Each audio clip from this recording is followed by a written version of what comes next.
கிறிஸ்தியேசுவுக்குள் அன்பளிக்கப்பட்ட அன்புக்குரிய சகோதர சகோதரிகள் உங்கள் யாவருக்கும் கிறிஸ்துவுக்குள்ளான அன்பையும் வாழ்த்துதையும் இந்த நேரத்தில் தெரிவித்துக் கொள்கிறோம். தேவன் நம்முடைய வாழ்நாட்கள் ஒரு நாளை கூட்டி கொடுத்து இந்த நாளிலும் கூட ஒரு மாபெரும் சத்திய வார்த்தைகளை பேசும்படியும் கேட்கும்படியும் நம் அனைவருக்கும் கிருபை செய்திருக்கிறார். ஸோ இப்பேற்பட்டதான ஒரு வாய்ப்பை நமக்கு ஏற்படுத்தி கொடுத்த நம்முடைய ஆண்டவராக இயேசு கிறிஸ்துவுக்கு நாம் முதலாவதாக நாம் நன்றிகளையும் ஸ்தோத்திரத்தை நாம் எடுத்துக்கொண்டு இந்த நாளினுடைய இந்த ஒரு பாடத்துக்குள் நம்ம கடந்து செல்லலாம். ஸோ கடந்த வாரம் நம்ம பார்த்த பாடத்தினுடைய தலைப்பு நம்ம எல்லாரும் சொல்லிட்டீங்க. ஸோ அதனால் மறுபடியும் அதை சொல்ல விரும்பலை. ஸோ இப்போ இந்த வாரம் நம்ம பார்க்கக்கூடிய பாடத்தின் தலைப்பும் சகோதரன் அப்படின்னு பார்த்தீங்கன்னா நம்ம போட்டாச்சு. என்ன அப்படின்னு பார்த்தீங்கன்னா ஈசாக்கின் திருமணம் அப்படின்னு நம்ம இந்த ஒரு தொடர் பாடங்கள் எந்த ஒரு ஆதார வசனத்தை வச்சு நம்ம பார்த்துருக்கோம் பார்த்தீங்கன்னா சத்தியத்தை அறிவர்கள் சத்தியம் உங்களை விடுதலையாக்கும்ன்ற ஒரு ஆதார வசனத்தின் அடிப்படையில் பார்த்துட்டு இருக்கிறோம். ஸோ நம்ம ஒவ்வொரு வாரம் கேட்கக்கூடிய சத்தியங்கள் எல்லாமே நம்மளை அநேக விஷயத்திலிருந்து நம்மளை விடுதலையாக்குதா இல்லைங்களா? ஸோ இந்த மாதிரி ஒரு மாபெரும் சத்தியத்தினுடைய ஆழங்களும் புரியும் போது அதனுடைய அழகையும் அதனுடைய சத்தியத்தினுடைய ஒரு ஆழத்தையும் நம்ம புரிஞ்சுக்கும் நம்மளுடைய குணலட்சணத்தில் என்ன ஆகுதுன்னு பார்த்தீங்கன்னா நிறைய சேஞ்சஸ் நம்ம வரணும். ஸோ அப்படின்னா இதன் அடிப்படையில் நம்ம இன்னைக்கு நாம் பார்க்கக்கூடிய ஒரு பாடத்தின் தலைப்பு என்னன்னு பார்த்தீங்கன்னா ஈசாக்கின் திருமணம் அப்படின்னு நான் பார்க்க போகிறோம். ஸோ சகோதரர் கேட்டார் மேரேஜ் அப்படின்னோடனே என்ன இருக்கும் அப்படின்னு பார்த்தீங்கன்னா கண்டிப்பாக சந்தோஷமான ஒரு சூழல் தான். இப்போ நம்மளுடைய கேள்வி, சரிங்க பிரதர், எவ்வளோ மேரேஜ் இருக்கு இல்லையா? நிறைய மேரேஜ் இருக்குது, நிறைய மேரேஜ் பற்றி பைபிள் ரெக்கார்டாக இருக்குது, ஏன் இந்த மேரேஜை பற்றி பார்க்கணும்? Yes or no? கரெக்டாக இல்லைங்களா? அப்படின்னா ஏன் ஈசாக்கின் திருமணம் அப்படின்னா இது யாருடைய மேரேஜ் அப்படின்னு பார்த்தீங்கன்னா ஈசாக்குக்கு நடந்த ஒரு மேரேஜ். அப்படின்னா என்ன விசேஷம் இதை பார்க்குறோம் அப்படின்னு பார்த்தீங்கன்னா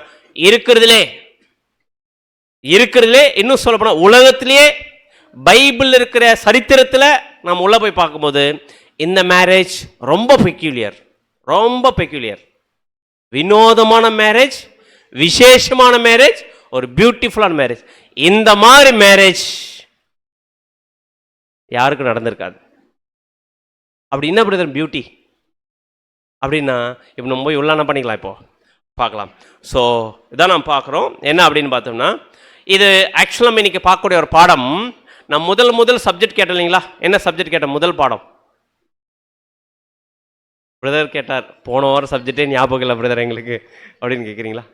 இல்லை, முதல் கிளாஸ், அது ஓப்பனிங் கிளாஸ். முதல் சப்ஜெக்ட் என்னன்னு பார்த்தீங்கன்னா வேதாகமத்தை முறையாக கற்பது எப்படி நம்ம பார்த்தோம் இல்லைங்களா? அதில் எத்தனை தலைப்புகள் நம்ம பார்த்தோம்? 7 தலைப்புகள் பார்த்தோம். இந்த 7 தலைப்பில் ஒரு தலைப்பு கீழே வரக்கூடிய ஒரு பாடத்தை இன்னைக்கு பார்க்க போகிறோம். என்ன தலைப்பு கீழே அப்படின்னு பார்த்தோம்னா நிழலும் பொருளும், டைப் அண்ட் ஆன்டிடைப் அப்படின்னு இன்னைக்கு நம்ம பார்க்க போகிற பாடம். அதாவது ஈசாக்கின் திருமணம் என்கிற பாடம் நிழல் பார்க்கணும், நிழல் பார்த்து முடிச்சுட்டு அதனுடைய பொருள் என்ன பண்ணணும் நம்ம பார்க்கணும். அப்படின்னா ஈசாக்கின் திருமணத்தினுடைய நிழலும் பொருளும்ன்ற பாடத்துக்குள்ளார நம்ம என்ன பண்ண போறோம்? நம்ம போகிறோம். அப்படின்னா ஈசாக்கினுடைய மேரேஜில் என்ன பெக்யூலர் இருந்துச்சு அப்படின்னு நம்ம பார்க்கறதுக்கு முன்னாடி இந்த ஈசாக்கு யாருடைய பையன்? ஆபிரகாமுடைய மகன். ஸோ ஆபிரகாமுடைய மகன் நம்ம ஈஸியாக நம்ம சொல்லிடுறோம். ஆனால் ஆபிரகாமுக்கு இந்த ஈசாக்கு அவ்வளோ ஈஸியாக கிடைச்சிட்டாரா அப்படின்னு பார்த்தீங்கன்னா இல்லை. எப்படிப்பட்டது அப்படின்னு பார்த்தீங்கன்னா ரொம்ப நாள் தேவன் ப்ராமிஸ் பண்ணி அந்த வாக்குதத்தத்தின் பிள்ளை தான் யாருன்னு பார்த்தீங்கன்னா ஈசாக்கு. கரெக்டா இல்லைங்களா? ஸோ அப்படின்னா இந்த வாக்குதத்தின் பிள்ளையா இருக்கிற ஈசாக்கு ஆபிரகாம் என்ன வயசா இருக்கும்போது பிறந்தார் அப்படின்னு பார்த்தீங்கன்னா 100 வயசா இருக்கும்போது யார் பிறந்தது? ஈசாக்கு பிறந்தார். அப்படின்னா 100 வயசா இருக்கும்போது ஈசாக்கு பிறந்த அவரு ஈசாக்கு வளர யாருக்கு வயசாக ஆரம்பிச்சிச்சு? ஆபிரகாம் வயசாக ஆரம்பிச்சு. அப்படின்னா வீட்டில் பொதுவாகவே நம்ம வீட்டில் இருக்கிற வாலிப பிள்ளைகள் சட்டன் ஏஜ் வந்ததுக்கு அப்புறமா நமக்கும் வயசாயிட்டே இருக்குது அப்படின்னு பேரண்ட்ஸ் வயசாயிட்டே இருக்குது டக்குன்னு என்ன ஞாபகம் வரும்? எனக்கும் வயசாகுது, பையன் ஆயிட்டான், வளர்ந்துட்டான், என்ன பண்ணணும்? மேரேஜ் பண்ணணும், ஒரு மைண்ட் வரும் இல்லைங்களா? அந்த மாதிரி ஆபிரகாம் வந்துருச்சு. என்ன யோசிச்சார் பார்த்தீங்கன்னா பையனுக்கு வயசு வந்துருச்சு, எங்களுக்கும் வயசாகுது, இப்போ மேரேஜ் பண்ணணும். யாருக்குன்னு பார்த்தீங்கன்னா ஈசாக்கு. ஸோ மேரேஜ் பண்ணணும்னா இப்போ ஈசாக்குக்கு யார் வேணும்? பெண் வேணும். கரெக்டுங்களா? பெண் வேணும். அப்படின்னா இந்த பெண்ணை தேர்ந்தெடுக்கிற விதம் தான் ரொம்ப முக்கியம், ரொம்ப பியூட்டி. அது எப்படி இந்த பெண்ணை தேர்ந்தெடுக்கிறார் பார்த்தீங்கன்னா இப்போ ஆபிரகாம் இந்த ப்ராசஸ்குள்ளார, இந்த மேரேஜ் ப்ராசஸ்குள்ளார உள்ள என்டர் ஆகிறார். அவருடைய ஒரே பேரான மகனுக்கு திருமணம் பண்ணக்கூடிய ப்ராசஸ்குள்ள என்டர் ஆகிறாரு. என்ன நடக்குதுன்னு பார்த்தீங்கன்னா வசனம் வாசிக்கலாம். ஆதியாகமம் 24ஆம் அதிகாரம் வசனம் 1 மற்றும் 2. ஆதியாகமம் 24ஆம் அதிகாரம் வசனங்கள் 1 மற்றும் 2. ஆபிரகாம் வயது சென்று முதிர்ந்தவனானான். கர்த்தர் ஆபிரகாமை சகல காரியங்களிலும் ஆசீர்வதித்து வந்தார். அப்பொழுது ஆபிரகாம் தன் வீட்டில் உள்ளவர்களில் வயதில் மூத்தவனும் தனக்கு உண்டான எல்லாவற்றிற்கும் அதிகாரியுமாகிய தன் ஊழியக்காரனை நோக்கி. ஆபிரகாம் வயசாக என்ன பண்றாரு பாத்தீங்கன்னா, தேவன் ஆபிரகாம் என்ன பண்ணிருந்தாருங்க, நிறைய பிளஸ் பண்ணியிருந்தார். ஸோ பிளஸ் பண்ணியிருக்க அவரு அந்த வீட்டில் மேரேஜ் நடத்தணும் ஈசாக்கு. அதுக்காக என்ன பண்ணார் பார்த்தீங்கன்னா, அவருடைய ஊழியக்காரனை கூப்பிடுறாரு. வயசுல மூத்தவராக இருக்கிறாரு, அதில் ஊழியக்காரரை கூப்பிடுறாரு. அந்த ஊழியக்காரனை கூப்பிட்டு என்ன இன்ஸ்ட்ரக்ஷன் ஆபிரகாம் கொடுக்குறாருன்னு பார்த்தீங்கன்னா, வசனம் வாசிக்கலாம் 3 மற்றும் 4. வசனங்கள் 3 மற்றும் 4. நான் குடியிருக்கிற கானானியருடைய குமாரத்திகளில் நீ என் குமாரனுக்கு பெண் கொள்ளாமல். அப்படின்னு இப்ப யார் போறது பெண்ணை பார்க்கறதுக்கு?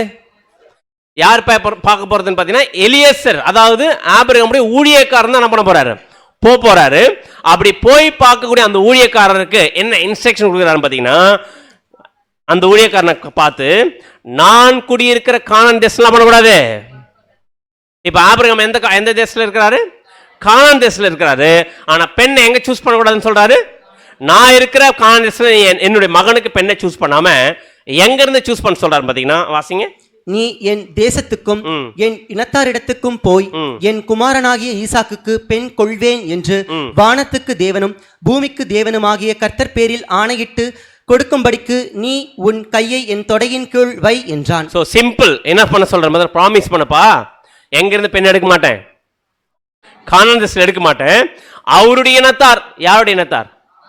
ஆபிரகாம் சொல்றாரு, என் இனத்தார் என் தேசத்தார் இருக்கக்கூடிய இடத்துல பெண் கொள்வேன்றது என்ன பண்ண, எனக்கு ப்ராமிஸ் பண்ணு அப்படின்னு சொன்னோடனே, இப்படி யார் ப்ராமிஸ் பண்றதுன்னு பார்த்தீங்கன்னா, அந்த ஊழியக்காரன் ப்ராமிஸ் பண்றாரு. அப்படின்னா இப்போ ஆபிரகாம் அவனுடைய மகன் யாருன்னு பார்த்தீங்கன்னா ஈசாக்கு. இந்த ஈசாக்கு திருமணம் பண்றதுக்கு ஆபிரகாம் போல, ஈசாக்கு போல யார் போறது? அவருடைய ஊழியக்காரன். யாருங்க அந்த ஊழியக்காரன்? யாருன்னு பார்த்தீங்கன்னா எலியேசர். அப்படின்னா இப்போ ஆக்சுவலா ஈசாக்கு பெண் பார்க்க போறது யாரு? இன்னும் சொல்ல போனா அந்த வீட்டில் இருக்கக்கூடிய வேலைக்காரன் தான் பெண் பார்க்க போறார். இப்போ யோசிச்சு பார்க்கலாம், நம்ம வீட்டில் இருக்கிற நம்ம பையனுக்கு பெண்ணை பார்க்கறதுக்கு நம்ம வேலைக்காரர்கிட்ட சொல்லுவோமா? அப்படின்னா இங்க சொல்றாருன்னா அந்த வேலைக்காரன் எப்படி பண்றாரு இருப்பார். ஏன் தெரியுங்களா? இந்த எலியேசர் சாதாரணமான வரல. ஆபிரகாமுக்கு குழந்தை இல்லாத டைம்ல, ஈசாக்கு பிறக்காத டைம்ல தேவன்கிட்ட ஒரு ரிக்வெஸ்ட் வைப்பார் ஆபிரகாம். என்ன ரிக்வெஸ்ட் வைப்பார் தெரியுங்களா? வசனம் வாசிக்கலாம் பாருங்க. ஆதியாகமம் 15ஆம் அதிகாரம் 2ஆம் வசனம். ஆதியாகமம் 15ஆம் அதிகாரம் 2ஆம் வசனம். அதற்கு ஆபிராம், கர்த்தராகிய ஆண்டவரே, அடியேனுக்கு என்ன தருவீர்? நான் பிள்ளை இல்லாமல் இருக்கிறேனே. தமஸ்கு ஊரானாகிய இந்த எலியேசர் என் வீட்டு விசாரணை கர்த்தனாய் இருக்கிறானே என்றான். அப்படின்னா இங்க ஆபிரகாம் பிள்ளை இல்லாம இருக்கிறாங்க. இல்லாம இருக்கும்போது இப்ப ஆபிரகாம் தேவன் என்ன ரிக்வெஸ்ட் வைக்கிறார் பாத்தீங்கன்னா, ஆண்டவரே, அடியனுக்கு என்ன தருவீர்? நான் என்ன இல்லாம இருக்கிறேன், பிள்ளை இல்லாம இருக்கிறேன் அப்படின்னு சொல்லிட்டு ஆபிரகாம் சஜஸ்ட் பண்றார். என் மகன் இல்ல, பையன் இல்ல, அதுக்கு பதிலா என்னோட ஊழியக்காரன் ஒருத்தர் இருக்கிறாரு எலியேசர், அவரை மகனா வச்சுக்கிட்டுமான்றதை யார் கேட்கிறாருங்க? ஆபிரகாம் சஜஸ்ட் பண்றார். ஆனா தேவன் சொல்றார், நோ, நான் ப்ராமிஸ் பண்ணிட்டேனா, வாக்குத்தத்தம் பண்ணிட்டுனா அந்த வாக்குத்தத்தத்தின் பிள்ளை கண்டிப்பா என்ன பண்ணும், வரும்ன்றதை என்ன பண்ண பார்த்தீங்கன்னா செஞ்சு காமிச்சார். அப்படின்னா என்ன சொல்ல வரேன்னு பார்த்தீங்கன்னா, இந்த அளவுக்கு யார் உண்மையா இருந்திருக்கிறாரு? ஆபிரகாம் என் பையனா வச்சுக்கிட்டுமா அப்படின்னு தேவன்கிட்ட கேட்கிற அளவுக்கு யாரு உண்மையா இருந்திருக்காருன்னு பார்த்தீங்கன்னா, ஆபிரகாமுக்கு எலியாஸ் உண்மையா இருந்திருக்காரு. ஸோ இப்படிப்பட்ட ஒரு எலியாசரை என்ன பண்றாருன்னு பார்த்தீங்கன்னா, ஆபிரகாம் தன் பையனுக்கு பெண்ணை பார்க்கறதுக்கு அனுப்புறாரு. ஸோ ஆனால் அனுப்பும் போது என்ன சொல்றாரு பார்த்தீங்கன்னா, இந்த தேசத்துல எந்த இடத்துல கானான் தேசத்துல பார்க்கக்கூடாது, என் இனத்தார் என் தேசத்தார் இருக்கிற இடத்துல பார்க்கணும், ஆனா என் பையனை என்ன பண்ணக்கூடாதாங்க, கூட்டிட்டு போகக்கூடாது. இந்த கண்டிஷன் என்ன பண்ண சொல்லிட்டார். சொல்லி முடிச்சோன்னு இப்போ எலியேசர் டவுட்டு என்ன கேட்குறாருன்னு பார்த்தீங்கன்னா, எங்கே போய் தேடுறது அப்படின்னு கேட்டோடனே ஆபிரகாம் இருக்கிறல, ஆபிரகாம் அவர் எதுக்கெல்லாம் தகப்பன், எதுக்கு தகப்பன்? விசுவாஸ் தகப்பன். இப்போ எலியேசர் எப்படி நான் கண்டுபிடிக்குது அப்படின்னு கேட்டோடனே ஆபிரகாம் எலியேசர் கிட்ட விசுவாசத்தோடு சொன்ன ஸ்டேட்மெண்ட் தெரியுங்களா? வசனம் வாசிக்கலாம் பாருங்க. ஆதியாகமம் 24ஆம் அதிகாரம் 7ஆம் வசனம். ஆதியாகமம் 24ஆம் அதிகாரம் 7ஆம் வசனம். என்னை என் தகப்பனுடைய வீட்டிலும் என் இனத்தார் இருக்கிற தேசத்திலும் இருந்து அழைத்து வந்தவரும் உன் சந்ததிக்கு இந்த தேசத்தை தருவேன் என்று எனக்கு சொல்லி ஆணையிட்டவருமான வானத்துக்கு தேவனாகிய கர்த்தர். நல்லா கவனிங்க, என்ன சொல்றாரு பாத்தீங்கன்னா, என்னை என் தகப்பன் வீட்டுல கூட்டு வந்தார் பாத்தீங்களா, அப்படிப்பட்டவர் உன் சந்ததியை இந்த தேசம் தருவேன் என்று சொல்லி ஆணையிட்டு கொடுத்தார் பாத்தீங்களா, அப்பேற்பட்ட தேவன் என்ன பண்றார் பாத்தீங்கன்னா, அடுத்த வசனம் அப்படியே வாசிங்க. அங்கே இருந்து என் குமாரனுக்கு ஒரு பெண்ணை கொண்டு வரும்படிக்கு தம்முடைய தூதனை உனக்கு முன்பாக அனுப்புவார். ஃபீல் பண்ணாத இல்லையே சார், நீ போய் சூஸ் பண்றதுக்கு முன்னாடியே, நீ போய் ஈசாக்கு பெண்ணை தேர்ந்தெடுக்க முன்னாடியே யார் அமிச்சிட்டு போறாமா, ஒரு தூதன் அமிச்சு ரெடி பண்ணி வச்சுட்டு பாரு. அந்த தூதன் யார் ரெடி பண்ணி இருக்கிறாரோ அவரை போய் நீ என்ன பண்ண போற, சூஸ் பண்ண போற. நீ என்ன பண்ண, நீ போங்க அப்படின்னு சொல்லி ஆல்ரெடி தேவன் சூஸ் பண்ண வர.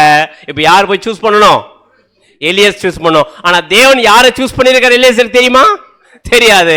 ஆனா சொன்ன உடனே இப்ப விசுவாசத்தோட ஆபிரகாம் சொன்ன உடனே யாருக்கு விசுவாசம் அதிகமா இருக்கு, இன்னும் எலியாசர் அதிகமா இருக்கும். இப்ப எலியாசர் கிளம்பி போறார். எங்க போறாருன்னு பாத்தீங்கன்னா, ஆபிரகாமுடைய இனத்தார் இருக்கக்கூடிய இடத்துக்கு. அப்படி போகும்போது வெறுமையா போல என்னென்ன கூட கொண்டு போறாருன்னு பாத்தீங்கன்னா, வசனம் ஆதியாகமம் 24ஆம் 10ஆம் வசனம்.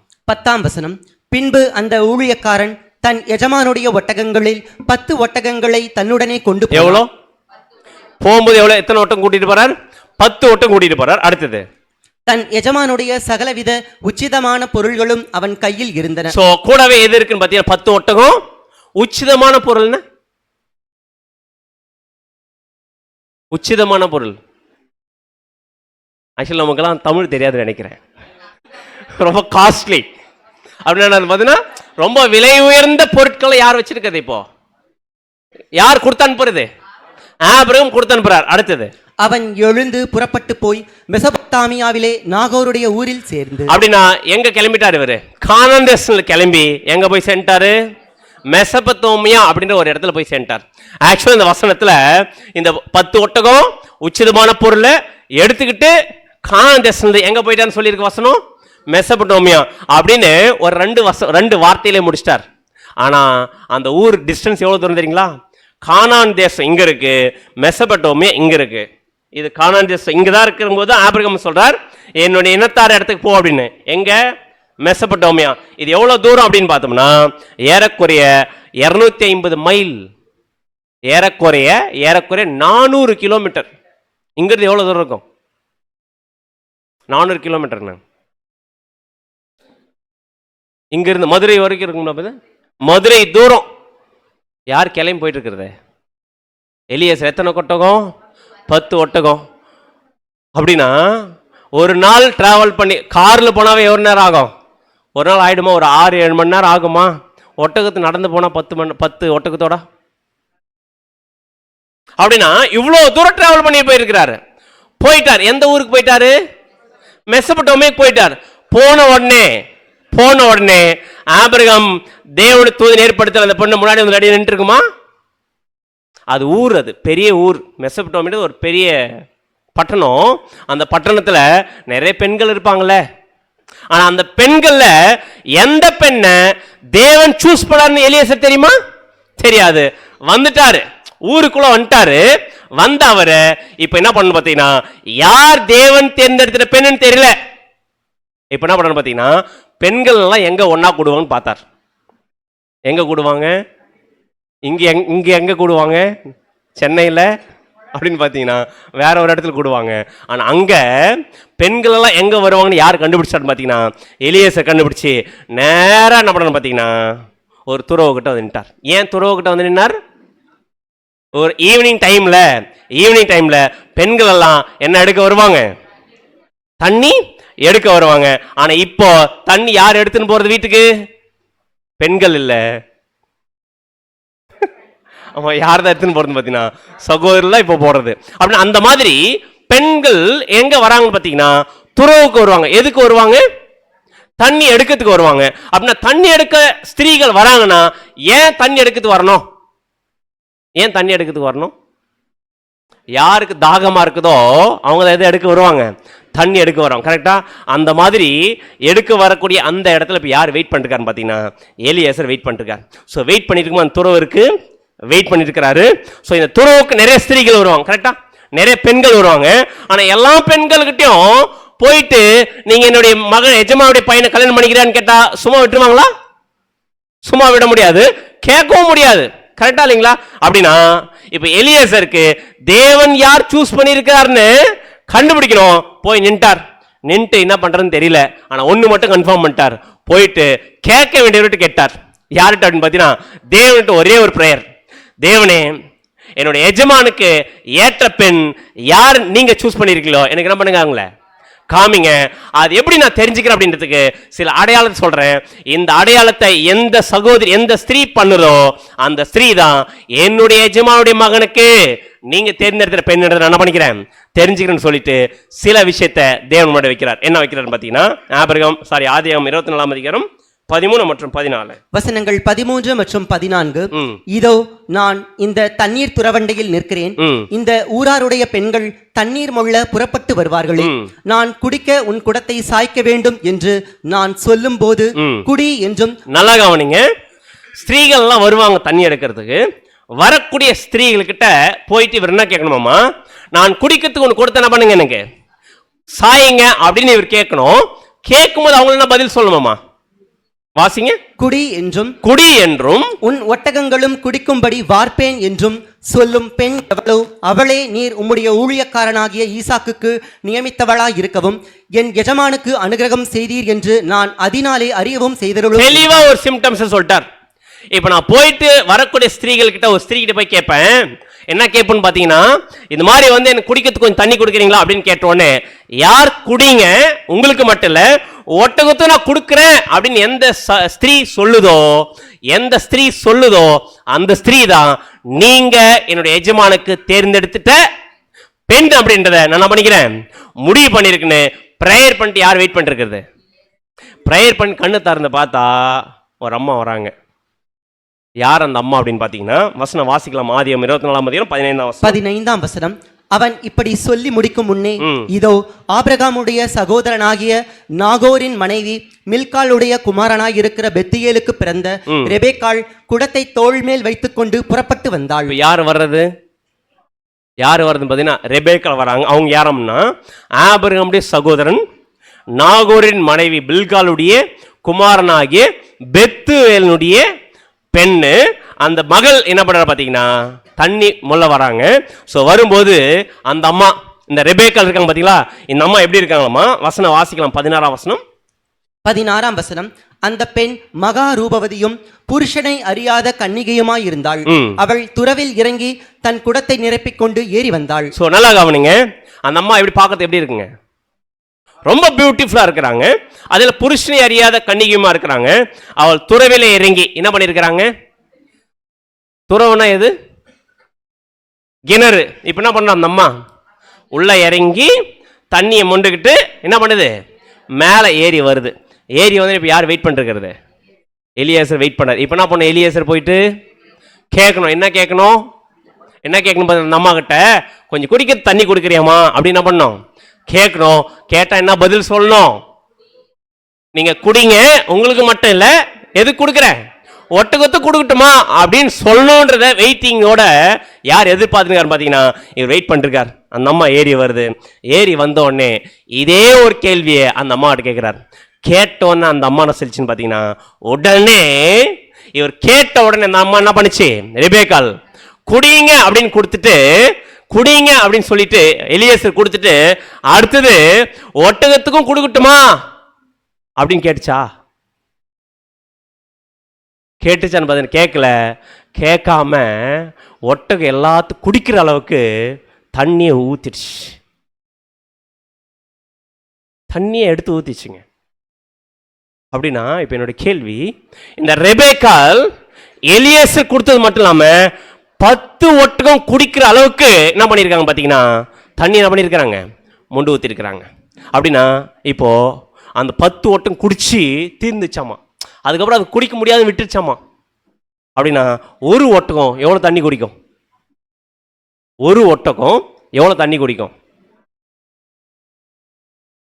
அது நிறைய அப்படி காமனாக சொல்கிறோம். ஒரு ஒட்டகம் எவ்வளோ தண்ணி குடிக்குமாமா? 90 கேலன் அப்படின்றாங்க. 90 கேலன் அப்படின்னா ஒரு கேலன் அப்படின்னா 4.5 லிட்டர். ஒரு கேலன்னா ஏறக்குறைய 4.5 லிட்டர். 90 கேலன்னா 405 லிட்டர் ஒரு ஒட்டகம் குடிக்கும். ஒரு ஒட்டகம் 405 லிட்டர் குடிக்கும். 10 ஒட்டகம் எவ்வளவு தண்ணி குடிக்கும்? ஏறக்குறைய 4050 லிட்டர். 4050 லிட்டர்னா இப்போ நம்ம புரிஞ்சுக்கிற அளவுக்கு சொல்லணும்னா, நம்ம வீட்டில் ஒரு டேங்க் இருக்குங்களா, சிந்தட்டிக் டேங்க், எத்தனை லிட்டருங்க அது? 1000 வச்சுக்கங்க. 1000 லிட்டர் டேங்க் பார்த்துருக்குறோமா? மோட்டார் போட்டால் ரொம்பதுங்களே, அது 1000 லிட்டர் இல்லைங்களா? அந்த 1000 லிட்டர் டேங்க்ல எத்தனை டேங்க் ரொப்பி இருக்கிறாங்க? 4 டேங்க் ரொப்பி இருக்கிறாங்க. மோட்டார் போட்டு இல்லை, மோட்டார் ஆன் பண்ணிடல பிரதர். எப்படின்னு பார்த்தீங்கன்னா, துறவுக்குள்ள இறங்கி ஏறி ஊற்றி இருக்கணும். அப்படின்னா ஏறக்குறைய 450 லிட்டர் இல்லைங்களா? எவ்வளோ குடம்? நம்ம இதில் சொல்லணும், எவ்வளோ குடம் பிடிக்கும் அப்படின்னு பார்த்தீங்கன்னா 200 குடம் பிடிக்கும். 200 குடம் அப்படின்னா எத்தனை முறை இறங்கி ஏறி இருக்கணும்? துறவுக்குள்ள இறங்கி ஏறினாங்க பார்த்தீங்களா, 200 டைம்ஸ் இறங்கி ஏறி இருக்கணும். கரெக்டா? அப்படின்னா 200 முறை 200 குடம் இறங்கி ஏறி இருக்கிறாங்கன்னா எவ்வளோ கஷ்டம் இருந்திருக்கும், எவ்வளோ ரிஸ்க் இருந்திருக்கும். அந்த அம்மா ஆக்சுவலாக எலியேசர் எதிர்பார்த்தது என்ன? அவர் கொடுத்தா போதும். என்ன எதிர்பார்த்தாரு? சொல்லணும்னு எதிர்பார்த்தார், சொன்னா போதும்னு எதிர்பார்த்தாரு. ஆனா அந்த அம்மா செஞ்சது 200 கூட ஊத்துருச்சு. ஆனா ஆக்சுவலா அந்த ஒட்டகம் எவ்வளவு தூரம் டிராவல் பண்ணி வந்திருக்கு? ஏறக்குறைய அந்த ஒட்டகம் எங்கிருந்து டிராவல் பண்ணி வந்து பாத்தீங்கன்னா, கானான் தேசத்துல மெசபொட்டோமியா ஏறக்குறைய 400 கிலோமீட்டர் டிராவல் பண்ணி வந்திருக்குது. அப்படின்னா சாதாரண ஒட்டகமே இவ்வளவு குடிக்கும் தண்ணி. ஆனா 400 கிலோமீட்டர் டிராவல் பண்ண ஒட்டகம், ஆக்சுவலா ஒட்டகம் ஹேபிட் தெரியுங்களா? தண்ணியை குடிச்சிட்டு மட்டும் விடாது, தண்ணி குடிச்சு தீர்ந்துட்டு என்ன பண்ணிக்கும் தெரியுங்களா? ஸ்டோர் பண்ணி வச்சுங்க. ஏன்னா அடுத்து டிராவல் பண்ணும்போது அதுக்கு என்ன ஆகணும் பார்த்தீங்கன்னா, யூஸ் பண்றதுக்கு ஸ்டோர் பண்ணி வச்சுக்கோ. இந்த அளவுக்கு எது குடிச்சிருக்குன்னு பார்த்தீங்கன்னா 10 ஒட்டம் குடிச்சு அதுக்கு தேவையான ஸ்டோர் பண்ணி வச்சுக்கிற அளவுக்கு யார் எடுத்து ஊத்திருக்காங்கன்னு பார்த்தீங்கன்னா ரெபேக்கால் ஊத்திருக்கிறாங்க. இப்படி எடுத்து ஊத்திருப்பாங்கல்ல, எடுத்து ஊத்தி இந்த 200 முறை இறங்கி போயிட்டு கடைசியை ஊத்திட்டு அந்த ஒட்டங்கெல்லாம் குடிச்சிட்டு அப்படி போய் நின்று இருக்கும் இல்லையா? இதை யார் பார்த்து இருந்திருப்பாரு? எப்படி இருந்திருக்கு எலியேசருக்கு? இல்ல எப்படி பார்த்திருப்பார்? ஆக்சுவலா எதிர்பார்த்தது சொன்னா போதுன்னு எதிர்பார்த்தார். சொன்னா போதுன்னு எதிர்பார்த்தவர் இந்த அம்மா செஞ்சே காமிச்சிச்சு. ஆனா அது எவ்வளோ டஃப். ஆனா அந்த கஷ்டத்தையும் பொருட்படுத்தாம அந்த அம்மா இவ்வளோ செஞ்சிச்சு இல்லையா? ஒரு மாதிரி சோகமா சொல்லிட்டு செஞ்சிருக்குமா? ரொம்ப உற்சாகமா செஞ்சிருக்கோம். இதை செஞ்சு முடிச்ச உடனே இது யாருக்கு ரொம்ப ஷாக்கிங்காக இருந்துச்சுன்னு பார்த்தீங்கன்னா எலியேசருக்கு ரொம்ப ஆச்சரியமாயிட்டு உடனே முடிச்சுட்டாங்க. அந்த அம்மா முடிச்சிட்டாங்க. இப்போ அந்த அம்மாவை பார்த்தோன்னே எலியேசர்னால தாங்க முடியல சந்தோஷம். உடனே என்ன பண்ணுறாரு தெரியுங்களா? டக்குன்னு பேக்குள்ள கையை விடுறார். கையை விட்டு பேக்குள்ள என்ன இருக்கு? உச்சிதமான பொருள் இல்லையா? உள்ள கையை விட்டு எடுக்கிறார். எடுத்து அந்த அம்மாட்டு கொடுக்குறார். என்ன கொடுத்தாரு தெரியுங்களா? என்ன கொடுத்தாருன்னு பார்த்தீங்கன்னா இம்மீடியட்டா அவர் என்ன பண்றதுன்னு தெரியல. இப்பேற்பட்ட ஒரு விஷயம் இதுதான் சைன். இது ஆக்சுவல் தேவன் எதிர்பார்த்ததை பிரம்மாண்டமா செஞ்சிச்சு அம்மா. அந்த அளவுக்கு செஞ்ச உடனே இவர் சந்தோஷத்தில் எடுத்து கொடுக்கிறார். என்ன கொடுத்திருக்காருன்னு பார்த்தீங்கன்னா வசனம் வாசிக்கலாம். ஆதியாகமம் 24 22 வசனம். 22 வசனம். ஒட்டகங்கள் குடித்து தீர்ந்த பின் அந்த மனிதன் 1/2 சேக்கல் எடையுள்ள பொற்காதனியையும் அவள் கைகளுக்கு 10 சேக்கல் எடை பொன்னுள்ள 2 கடகங்களையும் எடுத்து கொடுத்து. அப்படின்னா எவ்வளவு கொடுத்திருக்கிறாங்க? ஃபர்ஸ்ட் என்ன கொடுத்திருக்கிறாங்க? ஒட்டகங்கள் குடித்து தீர்ந்த பின்பு அந்த மனிதன் 1/2 சேக்கல் எடையுள்ள ஃபர்ஸ்ட் என்ன கொடுத்திருக்காருங்க? கம்மல் கொடுத்திருக்கிறாரு. அடுத்தது என்ன கொடுத்திருக்காருங்க? வளையல். எவ்வளோ? கம்மல் 1/2 சேக்கல், இது 10 சேக்கல். அப்படின்னா ஒரு சேக்கல் எவ்வளோ தெரியுங்களா? ஒரு சேக்கல்னா கோல்டில் எவ்வளோ கிராம்னு சொன்னால் தான் நமக்கு புரியும். ஒரு சேக்கல் அப்படின்னா 11 கிராம் ஒரு சேக்கல். அப்படின்னா 1/2 சேக்கல்னா 5.5 கிராம். 5.5 கிராமில் கம்மல் போட்டிருக்கிறார். அடுத்தது வளையல் 10 சேக்கல். 10 சேக்கல்னா எத்தனை கிராம்? ஒரு சேக்கல்னா 11 கிராம். 10 சேக்கல்னா 110 கிராம். 110 கிராம்னா ஒரு கிராம் எவ்வளோங்க இன்னைக்கு ரேட்டு? 11,000 ரூபாய். 110 கிராம்னா எவ்வளோ அமௌண்ட்டுங்க? ஏறக்குறைய லட்சக்கணக்கில் போகுது. அப்படின்னா இந்த வேலையை செஞ்ச உடனே அந்த அம்மா கையில் ஃபர்ஸ்ட் கொடுத்தது கம்மல், வளையல். ஏன் இதை ஸ்ட்ரெஸ் பண்ணுறது தெரியுங்களா? இவ்வளோ நேரத்தில் ஒவ்வொரு வார்த்தையிலும் ரொம்ப முக்கியம். நம்ம பார்த்துக்கிறது டைப். இன்னும் என்ன பார்க்க வேண்டியது இருக்குது? ஆன்டி டைப் பார்க்க வேண்டியது. இதை கொடுத்த உடனே அந்த அம்மா என்ன பண்ணுச்சு? சந்தோஷமாக வாங்கிக்கின்னு போட்டுக்குச்சு. போட்டுருந்தோட இல்லை, உடனே அந்த அவருக்கு சொல்லுது, என்ன சொல்லுதுன்னு பார்த்தீங்கன்னா, வாங்க எங்கள் வீட்டுக்கு நிறைய தீவனங்கள் இருக்குது வாங்கன்னு சொன்ன உடனே இப்போ யார் வீட்டுக்கு போகிறாருன்னு பார்த்தீங்கன்னா, எலியேசர் வீட்டுக்கு போகிறார். இப்போ யாரை மீட் பண்ணோம்? அவங்க பேரண்ட்ஸ் போய் மீட் பண்ணோம். பேரண்ட்ஸ் போய் மீட் பண்ணதுக்கு போகும்போது திடீர்னு பார்த்தா அவங்க பேரண்ட்ஸ், அவங்க பிரதர் எல்லாம் யாரை பார்க்குற? ரெபேக்கல் பார்க்குறாங்க. போகும்போது வெறுமையாக போன அந்த அம்மா வரும்போது கையில் கோல்டு, காதில் கோல்டு கம்மல். பார்த்தோன்னே எப்படி இருந்திருக்கும்? ரொம்ப ஷாக்கிங்காக இருந்திருக்கும். கேட்டிருப்பாங்க, யாருமா இவ்வளோ கொடுத்தது உங்களுக்கு அப்படின்னு சொன்னோடனே அந்த அம்மா இன்ட்ரோடியூஸ் பண்ணுது, யார் வந்திருக்கிறது, இந்த மாதிரி ஒருத்தர் வந்திருக்கிறான்னு கூப்பிட்டு வந்தேன். இப்போ வந்த உடனே அந்த ஃபேமிலி மத்தியில் உக்காரார் எலியேசர். உக்காந்து நான் யாரு, எங்கேருந்து வந்தேன், எல்லா விஷயத்தையும் ஓப்பன் பண்ணுறார். அப்படி ஓப்பன் பண்ணும்போது கண்டிப்பா எலியேசர் யாரை பற்றி சொல்லியிருக்கணும்? ஆபிரகாம் பற்றி சொல்லியிருக்கணும். அடுத்து யாரை பற்றி சொல்லியிருக்கணும்? ஈசாக்கை பற்றி சொல்லணும். அடுத்து யாரை பற்றி சொல்லியிருக்கணும்? தேவன் ஆபிரகாம் ஈசாக் எப்படி ஆசீர்வதிச்சுக்காரன்னு பண்ணியிருக்கணும், சொல்லியிருக்கணும். அப்படின்னா திங்க் பண்ணி பார்க்கலாம். ஆபிரகாம் எப்படிப்பட்டவர் அப்படின்னு சொல்லியிருந்தா என்ன ஹைலைட்டா சொல்லியிருப்பார் எலியேசர்? ஆபிரகாம் பத்தி எலியேசர் அங்க சொல்லியிருக்கணும். என்ன ஹைலைட்டா சொல்லியிருப்பார் ஆபிரகாம் பத்தி? விசுவாசத்துல, தேவன் மேல வைக்கிற விசுவாசத்துல எங்களுடைய எஜமான் மாதிரி என்ன பண்ணிருக்க மாட்டாங்க, யாரும் இருக்க மாட்டாங்க. ஆபிரகாம் அவருடைய விசுவாசம் சாதாரண விசுவாசம் இல்ல, அப்பேற்பட்ட விசுவாசம். எப்படி தெரியுங்க உங்களுடைய எஜமான் இவ்வளவு பெரிய விசுவாசம் உள்ளவர் அப்படின்னு கேட்டா, அவருடைய ஒரே பேரான குமாரனை கூட வெட்டுறதுக்கு துணிஞ்சவர். அப்படி வெட்ட துணிஞ்சாரு. ஈசாக்கு என்னங்க பண்ணாரு அப்படின்னு கேட்ட உடனே சொல்லியிருப்பார் எலியேசர், இவர் சாதாரணமானவர் இல்லைங்க, அவங்க அப்பா சொல்லிட்டாருன்னா இம்மீடியட்டா அப்படியே கீழ்ப்படியவர் யாருன்னு பார்த்தீங்கன்னா ஈசாக்கு. இதெல்லாம் சொல்ல சொல்ல இப்பேற்பட்ட விஷயத்தை எக்ஸ்பிளைன் பண்ணிட்டு இப்படி பலி கொடுக்க தன்னை ஒப்பு கொடுத்தாரு பார்த்தீங்களா அவங்க அப்பாக்காக. அப்பேற்பட்ட ஒரு மகனுக்கு மேரேஜ் பண்ணுறதுக்காக தான் பெண்ணை பார்க்க தேடி வந்திருக்கிறேன். ஆனால் ஆபிரகாம் சொல்லி அமிச்சாரு, நான் போகிறதுக்கு முன்னாடியே தேவன் ஆயத்தம் பண்ணி வச்சுட்டு பாருன்னு சொன்னார். அதே மாதிரி வந்த துறவில் ஒரு ப்ரேயர் பண்ணேன், இந்த மாதிரி சொல்லுவாங்க நான் ப்ரேயர் பண்ணேன். ஆனால் உங்களுடைய மகள் என்ன பண்ணிட்டாங்க, சொல்லலை, செஞ்சு என்ன பண்ணிட்டாங்க, காமிச்சிட்டாங்க. ஸோ இதெல்லாம் பார்க்கும்போது எனக்கு இது மாதிரி தோணுச்சு உங்கள்கிட்ட பேசணும்னு சொல்ல வந்தோடனே. இப்போ இந்த நியூஸ் எல்லாம் கேட்டாங்க பார்த்தீங்களா பேரண்ட்ஸ், கேட்டோன்னே அவங்க என்ன சொல்ல ஆரம்பிச்சிட்டாங்க பார்த்தீங்கன்னா, ஆதியாகமம் 24ஆம் அதிகாரம் 50ஆம் வசனம். அப்பொழுது லாபானும் பெத்தியேலும் பிரதியுத்தரமாக, இந்த காரியம் கர்த்தரால் வந்தது, உமக்கு நாங்கள் நலம் புலம் ஒன்றும் சொல்லக்கூடாது. ஆக்சுவலி இது நடந்த சம்பவம் எல்லாமே யாரால் நடந்த சம்பவம்? இது முழுக்க முழுக்க தேவனால் நடந்த சம்பவம். இதை நாங்க என்ன பண்றதுக்கு இல்ல, நல்லது கெட்ட சொல்றதுக்கு எதுவுமே இல்லைன்னு சொன்ன உடனே இப்ப எலியேசனுடைய அந்த ஒரு தேவன்கிட்ட வச்ச விண்ணப்பம் என்ன ஆகுது, அப்படியே அடுத்து நிறைவேறிட்டே வருது. நிறைவேறி முடிச்ச உடனே அடுத்து பேக்குள்ள கை விடுறார். கையை விட்டு எடுக்கிறாரு. எடுத்து என்னென்ன கொடுக்குறாருன்னு பார்த்தீங்கன்னா, வசனம் வாசிக்கலாம். ஆதியாகமம் 24ஆம் அதிகாரம் 53ஆம் வசனம். 53ஆம் வசனம். பின்பு அந்த ஊழியக்காரன் வெள்ளி உடைமைகளையும் பொன் உடைமைகளையும் வஸ்திரங்களையும் எடுத்து என்னென்ன எடுக்கிறாருங்க? ஃபர்ஸ்ட் என்னென்ன எடுத்தாருங்க? காதணி, பொற்காதணி, கோல்டுனால் செய்யப்பட்ட காதணி. அடுத்தது கோல்டுனால் செய்யப்பட்ட வளையல் எடுத்து கொடுத்தாரு. ரெண்டாவது எது கொடுக்குறாரு பார்த்தீங்கன்னா, வெள்ளி உடைமை, பொன்னுடைமை, வஸ்திரத்தை எடுத்து யார்கிட்ட கொடுக்குறாருங்க? ரெபேக்கால் கொடுத்தது மன்றி அவளுடைய சகோதரனுக்கும் தாய்க்கும் சில உச்சிதங்களையும் கொடுத்தான். ஸோ அவனுடைய ஃபேமிலிக்கு என்ன பண்றாரு பார்த்தீங்கன்னா, சில காஸ்ட்லியான திங்ஸ் கொடுக்குறாரு. ஸோ முடிச்சோடனே இப்போ யார் கிளம்பி போனோம்? யார் கிளம்பி போனோம்? இப்போ திரும்பி இந்த நியூஸ் எல்லாம் யார்கிட்ட போய் சொல்லணும்? ஆபிரகாம் மட்டும் போய் சொல்லணும் இல்லையா? இப்போ யார் கிளம்பணும் பார்த்தீங்கன்னா, எலியேசர் கிளம்பணும். கிளம்பும்போது இப்போ என்ன பண்ணணும் பார்த்தீங்கன்னா, இப்போ அந்த அம்மா இப்போ எலியேசர் கிளம்பும்போது யார் கூட போனோம் அப்படின்னு பார்த்தீங்கன்னா, ரெபேக்கால் கூட போகலாம் அப்படின்னு பேசி நிற்கும் போது என்ன நடக்குதுன்னு பார்த்தீங்கன்னா, வசனம் வாசிக்கலாம். ஆதியாகமம் 24ஆம் அதிகாரம் 55ஆம் வசனம். 55ஆம் வசனம்.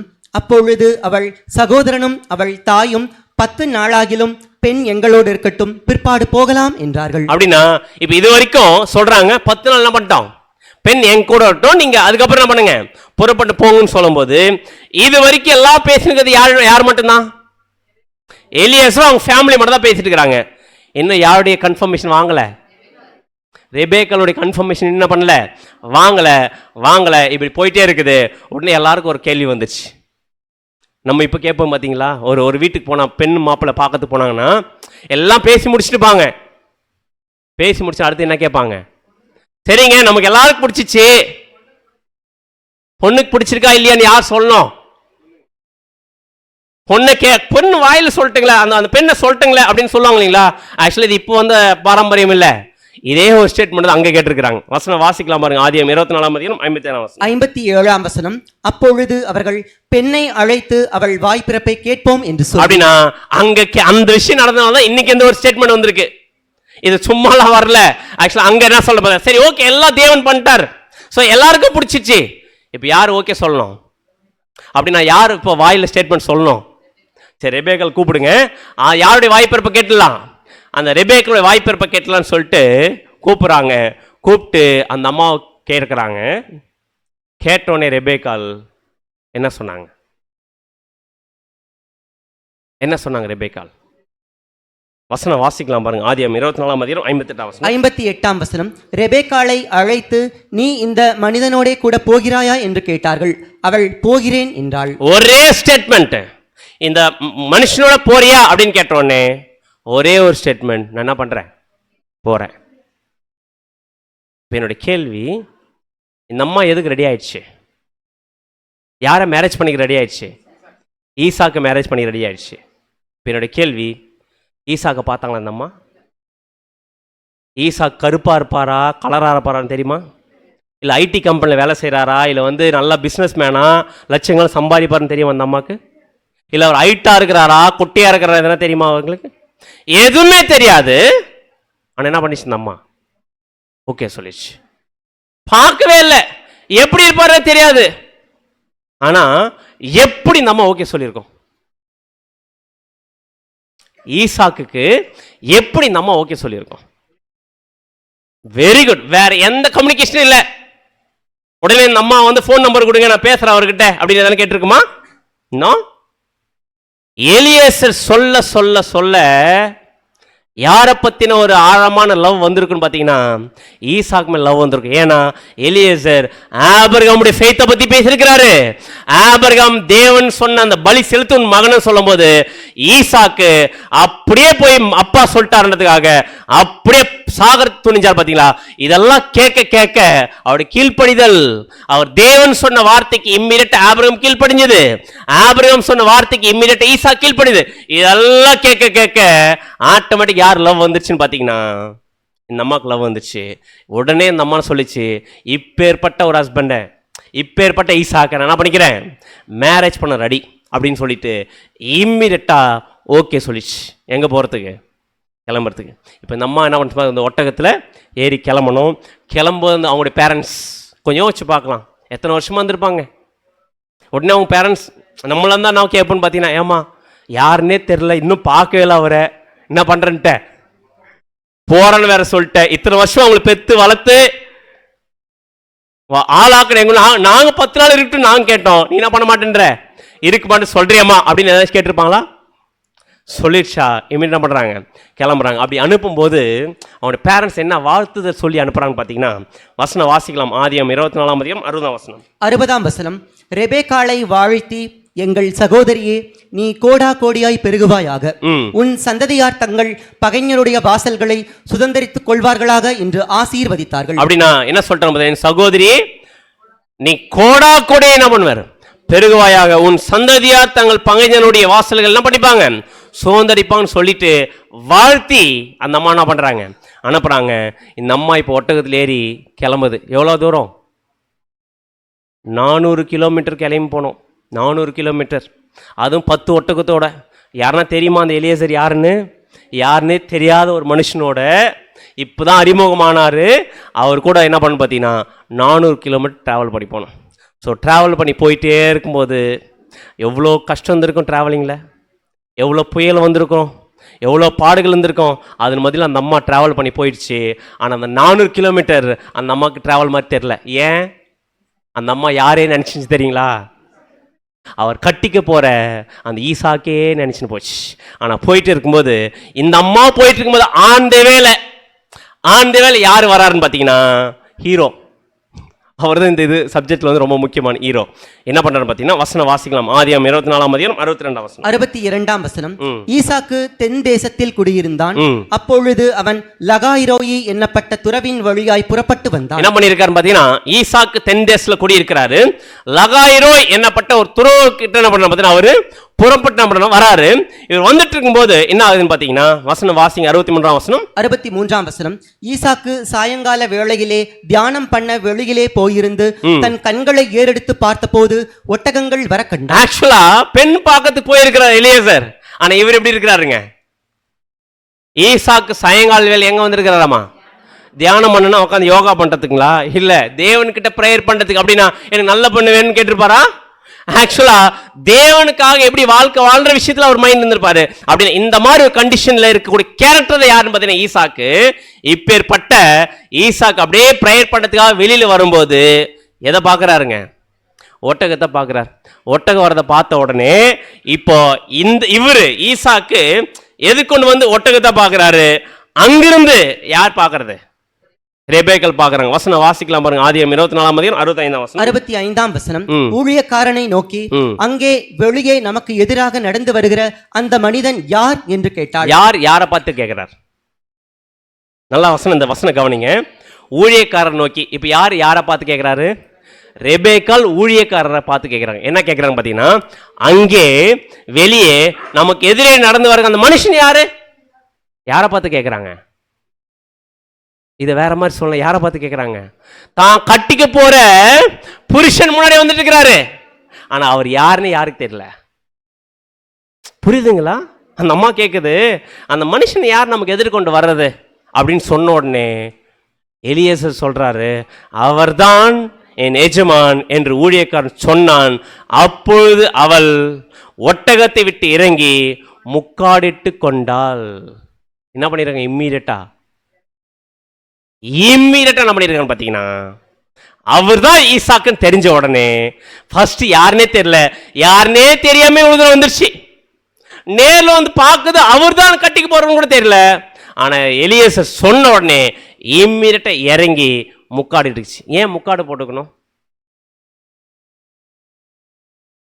ஏன் முக்காடு போடணும்? ஏன் சகோதரிகள் முக்காடு போடணும் அப்படின்னு பார்த்தீங்கன்னா ஆக்சுவலா அது வரைக்கும் அந்த அம்மா வந்துட்டுங்க ஈசாக்க பார்த்தோன்னு என் முக்காடு இருக்கணும். இதுக்கப்புறம் என்னுடைய தலை நான் இல்லை, இது இல்லை, இதுக்கப்புறம் என்னுடைய தலை யாருன்னு பார்த்தீங்கன்னா ஈசாக்கு.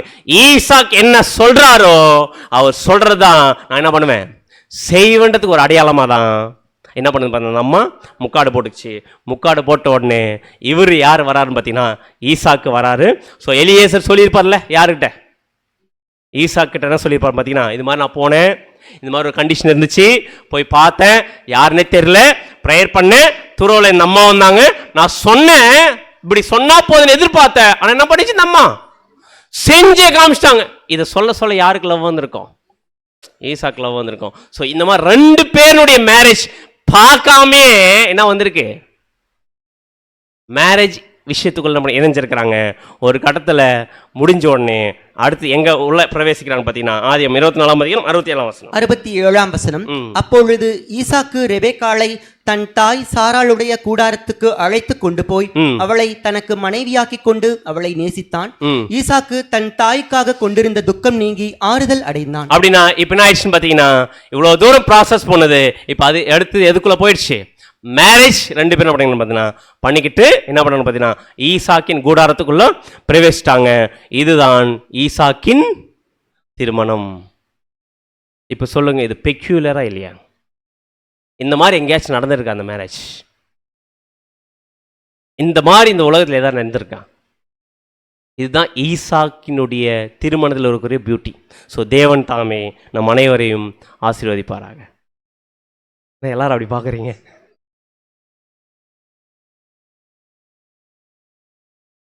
இவ்வளவு நேரம் நாம் பார்த்தது என்ன? டைப், நிழல் தான் பார்த்துருக்குறோம். மேரேஜ் முடிஞ்சு இதெல்லாம் நிழல். ஆனால் இப்போ எதை பார்க்கணும்? நம்ம இந்த நிழலுக்கான ஒரு நிஜத்தை பண்ணோம் பார்க்கணும். வசனம் வாசிக்கலாமா? ரோமர் 15ஆம் அதிகாரம் 4ஆம் வசனம். ரோமர் 15:4 தேவ வசனத்தினால் உண்டாகும் பொறுமையினாலும் ஆறுதலினாலும் நாம் நம்பிக்கையுள்ளவர்களாகும்படிக்கு முன்பு எழுதி இருக்கிறவைகள் எல்லாம் நமக்கு போதனையாக எழுதி அப்படின்னா முன்னாடி எழுதி இருக்கிறதெல்லாம் நமக்கு என்னவா இருக்குதாமா? போதனையா இருக்குதாமா? அப்படின்னா டீச்சிங்கா இருக்குதாமா? ஏதோ ஒரு லெசன் கொடுக்க போது. அது மட்டும் இல்லாம வசனம் வாசிக்கலாம். 1 கொரிந்தியர் 10:11 1 கொரிந்தியர் 10:11 இவைகள் எல்லாம் திருஷ்டாந்தங்களாக அவர்களுக்கு சம்பவித்தது. இவைகள் எல்லாம் திருஷ்டாந்தங்களாக அவர்களுக்கு நடந்துச்சு. உலகத்தின் முடிவு காலத்தில் இருக்கிற நமக்கோன்ற வார்த்தை அண்டர்லைன் பண்ணலாம். யாருங்க நம்ம அதான் சொல்றார். உலகத்தின் முடிவு காலத்தில் நமக்கோ எச்சரிப்பு உண்டாகும்படி என்ன பண்ணப்பட்டிருக்கு? எழுதப்பட்டிருக்கு. அப்படி நமக்கு எச்சரிப்பு உண்டாகும்படி எழுதப்பட்டிருக்குன்னா இந்த ஈசாக்கின் திருமணம் அப்படின்ற சம்பவத்துக்குள்ளார, அது பெக்யூலியர் மேரேஜுக்குள்ளார நமக்கு என்ன லெசன், நமக்கு என்ன எச்சரிப்பான பாடம், அதான் நம்ம என்ன பண்ண போறோம்? இப்போ பொருளுக்குள்ள பார்க்க போறோம். அப்படின்னா பொருளை பார்க்கும்போது அந்த நிஜத்துல நிழல்ல என்னென்ன வந்துச்சு அப்படின்னு நம்ம என்ன பண்ணோம்? ஞாபகம் வச்சணும். அப்படி இந்த நிஜத்துல அப்பா யாருங்க? அப்பா நிழல் அப்பா யாரு? ஆபிரகாம். கரெக்டுங்களா? அப்படின்னா ஆபிரகாம் நிஜத்துல யாரை அடையாளப்படுத்தும்? Very good. யாருன்னு பார்த்தீங்கன்னா பிதாவாகிய தேவனை அடையாளப்படுத்தும். கரெக்டா இல்லைங்களா?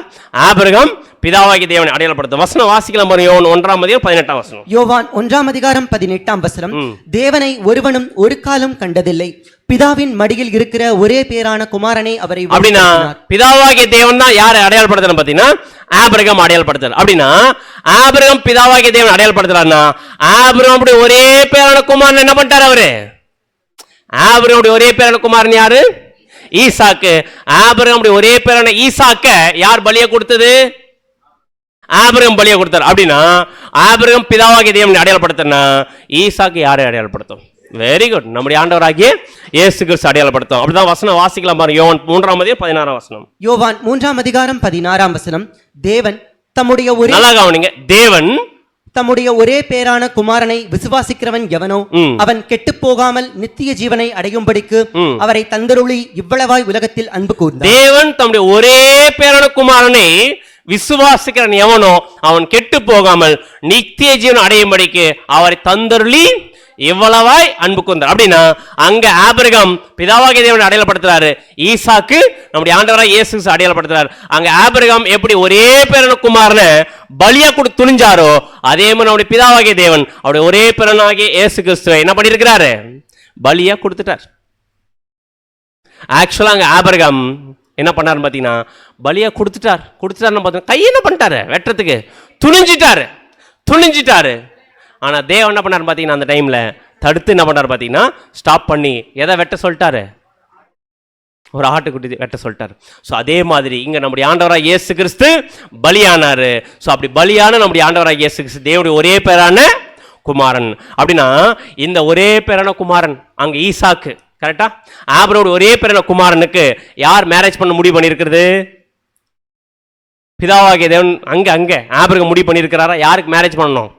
ஈசாக்கு மேரேஜ் பண்ணணும். அதே மாதிரி நம்முடைய ஆண்டவராக இயேசு கிறிஸ்து யாருன்னு பார்த்தீங்கன்னா மகன். இப்போ இவருக்கு என்ன பண்ணோம்? மேரேஜ் பண்ணோம். கரெக்டா இல்லைங்களா? மேரேஜ் நடக்குமா நடக்காதா கிரைஸ்டுக்கு? எப்போ நடக்கும்போது மேரேஜ்? வசனம் வாசிக்கலாம் பாருங்க. வெளிப்படுத்தல 19:7 வெளிப்படுத்தின விசேஷம் 19:7 நாம் சந்தோஷப்பட்டு களி கூர்ந்து அவருக்கு துதி செலுத்த கடவோம். ஆட்டுக்குட்டியானவருடைய கல்யாணம் வந்தது. யாருங்க ஆட்டுக்குட்டியானவர்? நம்முடைய ஆண்டவராகிய இயேசு கிறிஸ்து. அப்படின்னா நம்முடைய ஆண்டவராகிய இயேசு கிறிஸ்து மேரேஜ் நடக்க போகுது. எங்க? பூமியிலையா? எங்க? பரலோகத்தில் மேரேஜ் நடக்க போது ஆட்டுக்குட்டியான கல்யாணம் வந்தது. இப்ப இயேசு கிறிஸ்து என்கிற ஆட்டுக்குட்டியானவருக்கு மேரேஜ் நடக்கும்னா யார் வரணும்? மணவாட்டி வேணும். அடுத்து சொல்றாரு பாருங்க. அவருடைய மனைவி தன்னை ஆயத்தம் பண்ணினாள் என்று சொல்ல கேட்டேன். அப்படின்னா அந்த ஆட்டுக்குட்டியானவர் என்கிற நம்முடைய ஆண்டவராகிய இயேசு கிறிஸ்து மணவாளன். அந்த மணவாளனுக்கு மணவாட்டி வரப்போறாங்க. அவங்க மணவாட்டி அவங்களோட சேரும் போது என்ன நடக்கும் போது பின்னாடி ஃபியூச்சர்ல மேரேஜ் நடக்கும் போது, கரெக்டா இல்லைங்களா? மேரேஜ் நடக்கும் போது அப்படின்னா மணவாளன் ரெடி. இன்னும் யார் ரெடி ஆகல? மணவாட்டி ரெடி ஆகல. ரெடி ஆயிடுச்சுன்னா எது நடந்துடும்? மேரேஜ் நடந்துடும். அப்படி நம்முடைய ஆண்டவராகிய இயேசு கிறிஸ்து என்கிற மணவாளன் வெயிட் பண்ணிருக்காரு. யாருக்காக? மணவாட்டிக்காக. அப்படின்னா அங்க அங்க ஈசாக்கு ரெடி, இன்னும் எது ரெடி ஆகல? ரெபேக்கால் ரெடி ஆகல. அப்படின்னா அங்க ரெபேக்கால் இங்க ஆவிக்குரிய விஷயத்துல யாரை அடையாளப்படுத்தும்? யாருங்க கிறிஸ்து என்கிற மணவாளனுக்கு மணவாட்டி? யாருன்னு பார்த்தீங்கன்னா 1,40,40,000 பேர். அவங்க தான் கிறிஸ்துனுடைய மணவாட்டி. வசனம் வாசிக்கலாம் பாருங்க. 2 கொரிந்தியர் 11ஆம் அதிகாரம் 2ஆம் வசனம். 2 கொரிந்தியர் 11ஆம் அதிகாரம் 2ஆம் வசனம். நான் உங்களை கற்புள்ள கன்னிகையாக கிறிஸ்து என்னும் ஒரே புருஷனுக்கு ஒப்புக் கொடுக்க நியமித்தபடியால் உங்களுக்காக தேவ வைராக்கியமான வைராக்கியம் கொண்டிருக்கிறேன். அப்படின்னா தெளிவா சொல்லிட்டார் அப்போஸ்தலன் பவுல். நான் உங்களை, யாருங்க அந்த உங்களை? நம்மளை அண்டர்லைன் பண்ணுங்க. நம்மளை கற்புள்ள கன்னிகையாக கிறிஸ்து என்னும் ஒரே புருஷனுக்கு என்ன பண்ணப்பட்டிருக்கணுமாமா? ஒப்பு கொடுக்க நியமிக்கப்பட்டிருக்கோம். மேரேஜ் ஆகல, இன்னும் என்ன ஆக்கப்பட்டிருக்கோம்? நம்ம நிச்சயம் பண்ணிருக்கோம். அப்படின்னா இப்போ மேரேஜ் எங்க நடக்க போகுது? நம்ம இங்க அவர் எதிர்பார்க்கிற ஒரு வாழ்க்கையை வாழ்ந்து முடிஞ்சதானே ஆக போகுது மேரேஜ் நடக்குது. அப்படின்னா நம்ம எல்லாரும் இங்க யாரை அடையாளப்படுத்துறோம்? இங்க யாரை அடையாளப்படுத்துறோம்? ரெபேக்கால் அடையாளப்படுத்துறோம். அப்படின்னா இப்ப அடுத்து யார் பெண்டிங்? இப்ப யார் பெண்டிங்? இந்த மேரேஜ நடத்துறதுக்கு, அரேஞ்ச் பண்றதுக்கு, எல்லாம் ப்ராசஸ் பண்றதே யார்தான்? எலியேசர் தான். பெண்ணை பார்க்குற ப்ராசஸ்ல இருந்து எல்லாம் ப்ராசஸ் பண்றது யாருன்னு பார்த்தீங்கன்னா எலியேசர் தான். இந்த எலியேசர் யாரை அடையாளப்படுத்தும்? எதை அடையாளப்படுத்தும்? Very good brother, holy spirit. வசனம் வாசிக்கலாம் பாரு. யோவான் 16ஆம் அதிகாரம் 13ஆம் வசனம். யோவான் 16ஆம் அதிகாரம் 13ஆம் வசனம். சத்திய ஆவியாக அவர் வரும்போது சகல சத்தியத்திற்குள்ளும் உங்களை நடத்துவார். சகல சத்தியத்துக்குள்ள என்ன பண்ணுவாரு? உங்களை நடத்துவார். அவர் தம்முடைய சுயமாய் பேசாமல், அவர் தம் சுயமா பண்ண மாட்டாரு, பேசாமல் தாம் கேள்விப்பட்டவைகள் யாவையும் சொல்லி வரப்போகிற காரியங்களை உங்களுக்கு திங்க் பண்ணி பாரு. இதே வேலையை தான் யார் செஞ்சது? எலியேசர். என்ன சொல்றார் பாத்தீங்கன்னா, சகல சத்தியத்துக்குள்ள உங்களை வழி நடத்துவார். அவர் தம்முடைய சுயமாய் பேசாமல். எலியேசர் சுயமா போய் பேசினாரா? இல்ல. ஆபிரகாமுக்கு தேவன் என்ன சொன்னாரோ அந்த விஷயத்தை என்ன பண்ணாருங்க? பேசினாரு. தாம் கேள்விப்பட்ட யாவையும் சொல்லி வரப்போகிற காரியங்களை என்ன பண்ணுவாரு? அறிவு. இதே வேலைதான் எலியேசர் என்ன பண்ணாருங்க? ரெபேக்கால் விஷயத்துல செஞ்சாரு. அப்படின்னா மணவாளனாகி இயேசு கிறிஸ்துவோட மணவாட்டி சேருவதற்கு இடைப்பட்ட விஷயத்துல யார் நமக்கு ஹெல்ப் பண்ண போறது? பரிசுத்த ஆவி. அப்படின்னா இப்ப நமக்கு தெளிவா நமக்கு இந்த சார்ட்ல புரிஞ்சிருக்கும். ஆபிரகாம் யாரை அடையாளப்படுத்துறாரு? தேவனை அடையாளப்படுத்துறாரு. ஈசாக்கு யாரை அடையாளப்படுத்துறாரு? நம்முடைய ஆண்டவராகிய இயேசு கிறிஸ்துவை அடையாளப்படுத்துறாரு. ரெபேக்கால் யாரை அடையாளப்படுத்துறாங்க? சபை 1,40,000 சபையை அடையாளப்படுத்துறாங்க. எலியேசர் யாரை அடையாளப்படுத்துறாங்க? பரிசுத்த ஆவி அடையாளப்படுத்துறோம். அப்படின்னா இப்ப நம்ம எல்லாருமே யாரை அடையாளப்படுத்துறோம்? நம்ம எல்லாருமே யாரை அடையாளப்படுத்துறோம்? ரெபேக்கால் அடையாளப்படுத்துறோம். அப்படின்னா நம்ம தான் சபை. கரெக்டுங்களா? சபை. நம்ம என்ன ஆக போறோம்? கிறிஸ்துவோட கூட மணவாட்டி ஆக போறோம். மேரேஜ் எங்க நடக்க போகுது? பரலோகத்தில் நடக்க போகுது. அப்படின்னா பரலோகத்தில் கிறிஸ்துவோட நடக்கிற அந்த மேரேஜ்ல இப்ப யார் வேணும்? மணவாட்டி வேணும். அந்த மணவாட்டி ரெடியா இருக்கா? மணவாட்டி ரெடியா இல்ல. கரெக்டா இல்லைங்களா? ஆனா கிறிஸ்து என்கிற மணவாளனுக்கு மணவாட்டி எப்பவே தேவன் சூஸ் பண்ணியிருக்கிறாராமா. எலியேசர் போறதுக்கு முன்னாடியே சொல்லிட்டார் ஆபிரகாம் கிட்ட. என்ன சொல்லிட்டாருங்க ஆபிரகாம்? நீ போறதுக்கு முன்னாடியே யார் என் மகனுக்கு மணவாட்டிய வர போறாங்கன்றத என்ன பண்றார்? தேவன் சூஸ் பண்ணியிருக்கிறார்ப்பா. நீ போ, அவன் யாருன்னு பண்ணுவாரு, காமிப்பார்னு சொன்னாரா? அதே மாதிரி கிறிஸ்தியன்கிற மணவாளனுக்கு மணவாட்டியா மாறப்போற விஷயத்துல எப்பவே தேவன் நம்மளை முன்குறிச்சிருக்கிறாராமா. அப்படின்னு பாத்தீங்கன்னா வசனம் வாசிக்கலாம் பாருங்க. எபேசியர் 1ஆம் அதிகாரம் 4ஆம் வசனம். எபேசியர் 1ஆம் அதிகாரம் 4ஆம் வசனம். தமக்கு முன்பாக நாம் அன்பில் பரிசுத்தம் உள்ளவர்களும் குற்றம் இல்லாதவர்களுமாய் இருப்பதற்கு அவர் உலக தோற்றத்துக்கு முன்னே கிறிஸ்துவுக்குள் நம்மை தெரிந்து கொண்டார். கிறிஸ்துவுடைய மணவாட்டியா மாறுவதற்கு மணவாட்டி வகுப்பார எப்பே சூஸ் பண்ணிட்டாராமா. உலக தோட்டத்துக்கு முன்னாடி மணவாட்டியா மாறுவதற்கான ஒரு வாய்ப்பை முன்னாடி வச்சிட்டார். கரெக்டா இல்லைங்களா? அப்படி நம்முடைய ஆண்டவராகிய இயேசு கிறிஸ்து என்கிற மணவாளனுக்கு மணவாட்டிய சூஸ் பண்ணும்போது ஆபிரகாம் ஒரு ஸ்டேட்மெண்ட் சொன்னார். என்ன ஸ்டேட்மெண்ட் சொன்னாருங்க? எலியேசரை கூப்பிட்டு ஆபிரகாம் ஒன்று சொன்னார்ல. என்ன சொன்னாருங்க? நான் இருக்கிற கானான் தேசத்துல என் பையனுக்கு நான் பண்ணாத, பெண் கொள்ளாத. எங்க போக சொன்னார்? என் இனத்தார், என் தேசத்தார் இருக்கிற இடத்துக்கு போ. அப்படின்னா இப்போ யாருக்கு மேரேஜ் பண்ண போறாரு? பிதாவாகிய தேவன் அவருடைய ஒரே பிறன கிறிஸ்துக்கு மேரேஜ் பண்ண போறாரு. அப்படி இவங்க 2 பேரும் எங்க இருக்கிறாங்க? பரலோகத்தில் இருக்கிறாங்க. கரெக்டா இல்லைங்களா?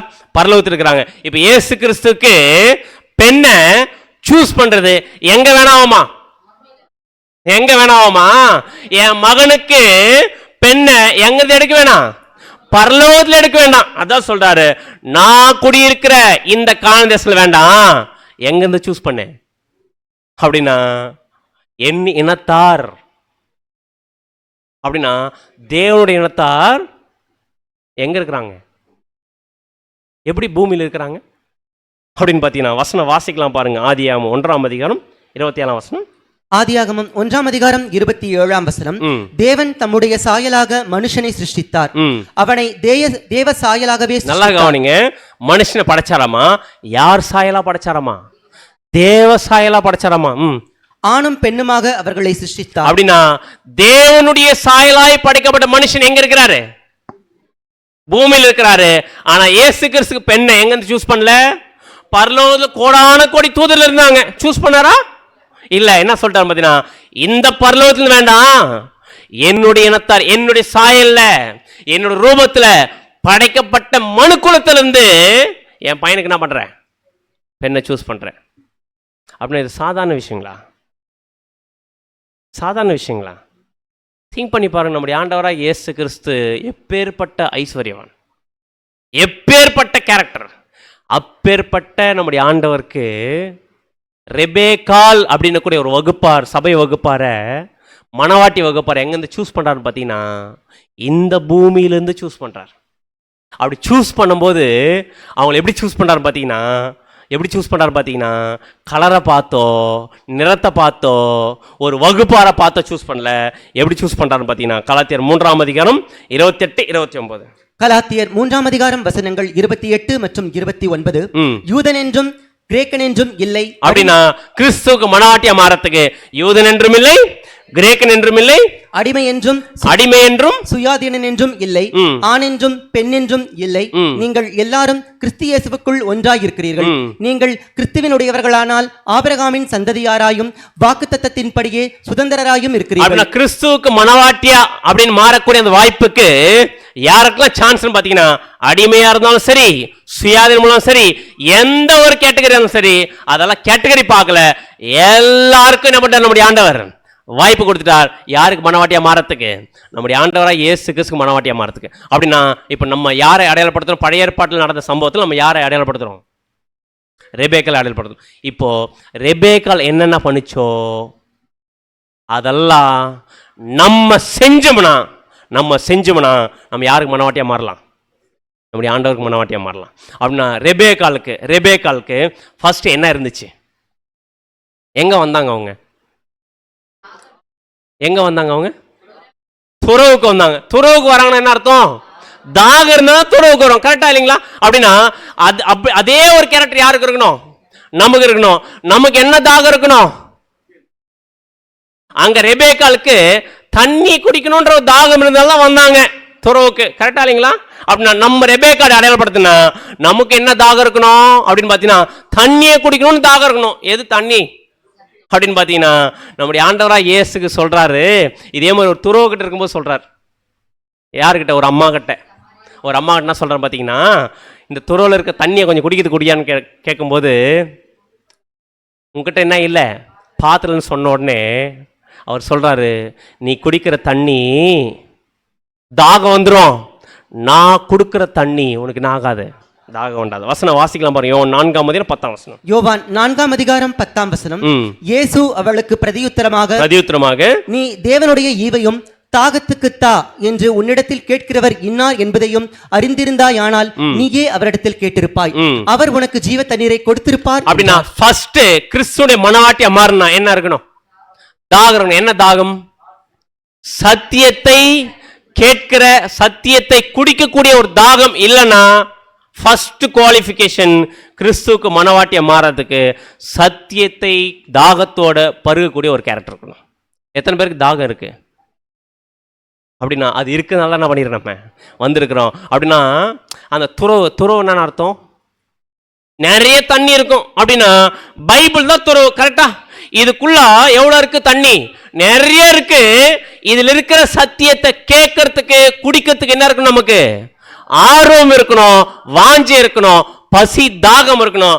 அப்படியேப்பட்டதான் கிறிஸ்துக்கு தேவை. தவிர இல்ல பிரதர் சும்மா வரேன் டைம் பாஸ்க்கு வர வாரம் இங்க வந்து நல்லா இருக்குது, நல்லா கேட்கறது, நல்லா இன்ட்ரெஸ்டிங்கா இருக்குது அப்படின்றதுக்கு வரத்துக்கு ஒரு பிரயோஜனம் இல்ல. அதே நேரத்துல தாகத்தோடு வரணும். அதே நேரத்தில் இப்படி வரக்கூடியவங்க கிறிஸ்துக்கு மனவாட்டியா மாறணும்னு வரக்கூடிய நம்ம தாகத்தோடு வந்துட்டோம்னா இதோடு நின்று கூடாது. சத்தியத்தை கேட்கறது மட்டும் இல்லை, அடுத்த அந்த அம்மா என்ன பண்ணிச்சுங்க? அந்த அம்மா காட்டின கேரக்டர், செயல் சாதாரண செயல் இல்லை. என்ன பண்ணிச்சுங்க? இந்த சத்தியத்தை எடுத்து ஊத்துறதுக்கு சாதாரண ரிஸ்க் எடுக்கல, எக்ஸ்ட்ரீமான ரிஸ்க் எடுத்துச்சு. கரெக்டா இல்லைங்களா? எக்ஸ்ட்ரீமா ரிஸ்க் எடுத்துச்சு. இந்த மாதிரி எக்ஸ்ட்ரீமா ரிஸ்க் எடுக்கிறனா அது சோர்ந்து போயிருக்குமா? டயர்டா வந்திருக்குல்ல. ஆனா வந்திருந்தாலுமே அது என்னவா ஆகலத, டயர்டா இல்ல. எவ்வளோ டயர்டா இருந்தாலுமே, எவ்வளோ கஷ்டமான வேலையா இருந்தாலுமே அது சந்தோஷமா இருந்தா படிச்சு அந்த அம்மா செஞ்சிச்சு. இதே மாதிரி கிறிஸ்துவனுடைய மனவாட்டியா மாறத்துக்கு வந்திருக்கிற நம்ம அவருடைய மனவாட்டியா மாறணும்னா இந்த சத்தியத்திற்காக வேலை செய்யும் போது எப்படி இருக்கக்கூடாதுன்னு பார்த்தீங்கன்னா, சோர்ந்து என்ன பண்ணக்கூடாது, சோர்ந்து போயிட்டோம்னா மிகப்பெரிய ஆசீர்வாதத்தை எழுந்துரும். அந்த அம்மா எப்படி சோர்ந்து போகாம வேலை செஞ்சிச்சோ அதே மாதிரி யாரும் வேலை செஞ்சணும். வசனம் வாசிக்கலாமா? ரோமர் 2:7. ரோமர் 2:7. சோர்ந்து போகாமல் நற்கிரியைகளை செய்து மகிமையையும் கனத்தையும் அழியாமையையும் தேடுகிறவர்களுக்கு நித்திய ஜீவனை அளிப்பார். அப்படி நமக்கு என்ன வரக்கூடாது, என்ன வந்துடக்கூடாது? சத்தியத்தில் எக்காரணத்துக்கு கொண்டு தேவனுடைய வேலையை செய்யறதுல சத்தியத்துக்காக எந்த காரணம் நம்ம சோர்ந்தே போய்விடாது. சோர்ந்து போகாம என்ன பண்ண, உற்சாகமா வேலை செய்யணும். அதான் வசனம் வாசிக்கலாம் பாருங்க. மத்தேயு 16:24. மத்தேயு 16:24. அப்பொழுது இயேசு தம்முடைய சீஷர்களை நோக்கி ஒருவன் என்னை பின்பற்றி வர விரும்பினால் அவன் தன்னைத்தான் வெறுத்து தன் சிலுவையை எடுத்துக்கொண்டு என்னை பின்பற்ற கடவன். அப்படின்னா என்ன சொல்லிட்டாரு பார்த்தீங்கன்னா, ஒருவன் என்னை பின்பற்றி வர விரும்பினால் ஃபர்ஸ்ட் என்ன பண்ணோம்? கொஞ்சம் யோசிச்சு பாருங்க. அந்த அம்மா ரெபேக்கால் பண்ணிச்சுல, அந்த அம்மா எனக்கு ரொம்ப கஷ்டமா இருக்கும் அப்படின்னு நினைச்சிருந்தா என்ன பண்ணிருக்கோம்? இப்பேற்பட்ட ஒரு மேரேஜில் இந்த அம்மா என்ட்ரா இருக்க முடியுமா? அப்பேற்பட்ட ஈசாக்கு ஒரு மனவாட்டியா மாறுறது வாய்ப்பு என்ன ஆயிருக்கும்? மிஸ் ஆயிருக்கும். தன்னை வெறுத்துச்சு, ஃபுல் அண்ட் ஃபுல் அந்த வேலையில ஃபுல்லா இறங்கிடுச்சு. அதே மாதிரி கிறிஸ்துவனுடைய மனவாட்டியா மாறினா ஃபர்ஸ்ட் நம்ம என்ன பண்ணணும்? தன்னைத்தான் வெறுக்கணும். இப்படி வெறுக்க ஆரம்பிச்சிட்டோம்னா, தேவனுக்காக எக்ஸ்ட்ரீம் ஒர்க் பண்ண ஆரம்பிச்சா உடனே நமக்கு கிடைக்க வேண்டியது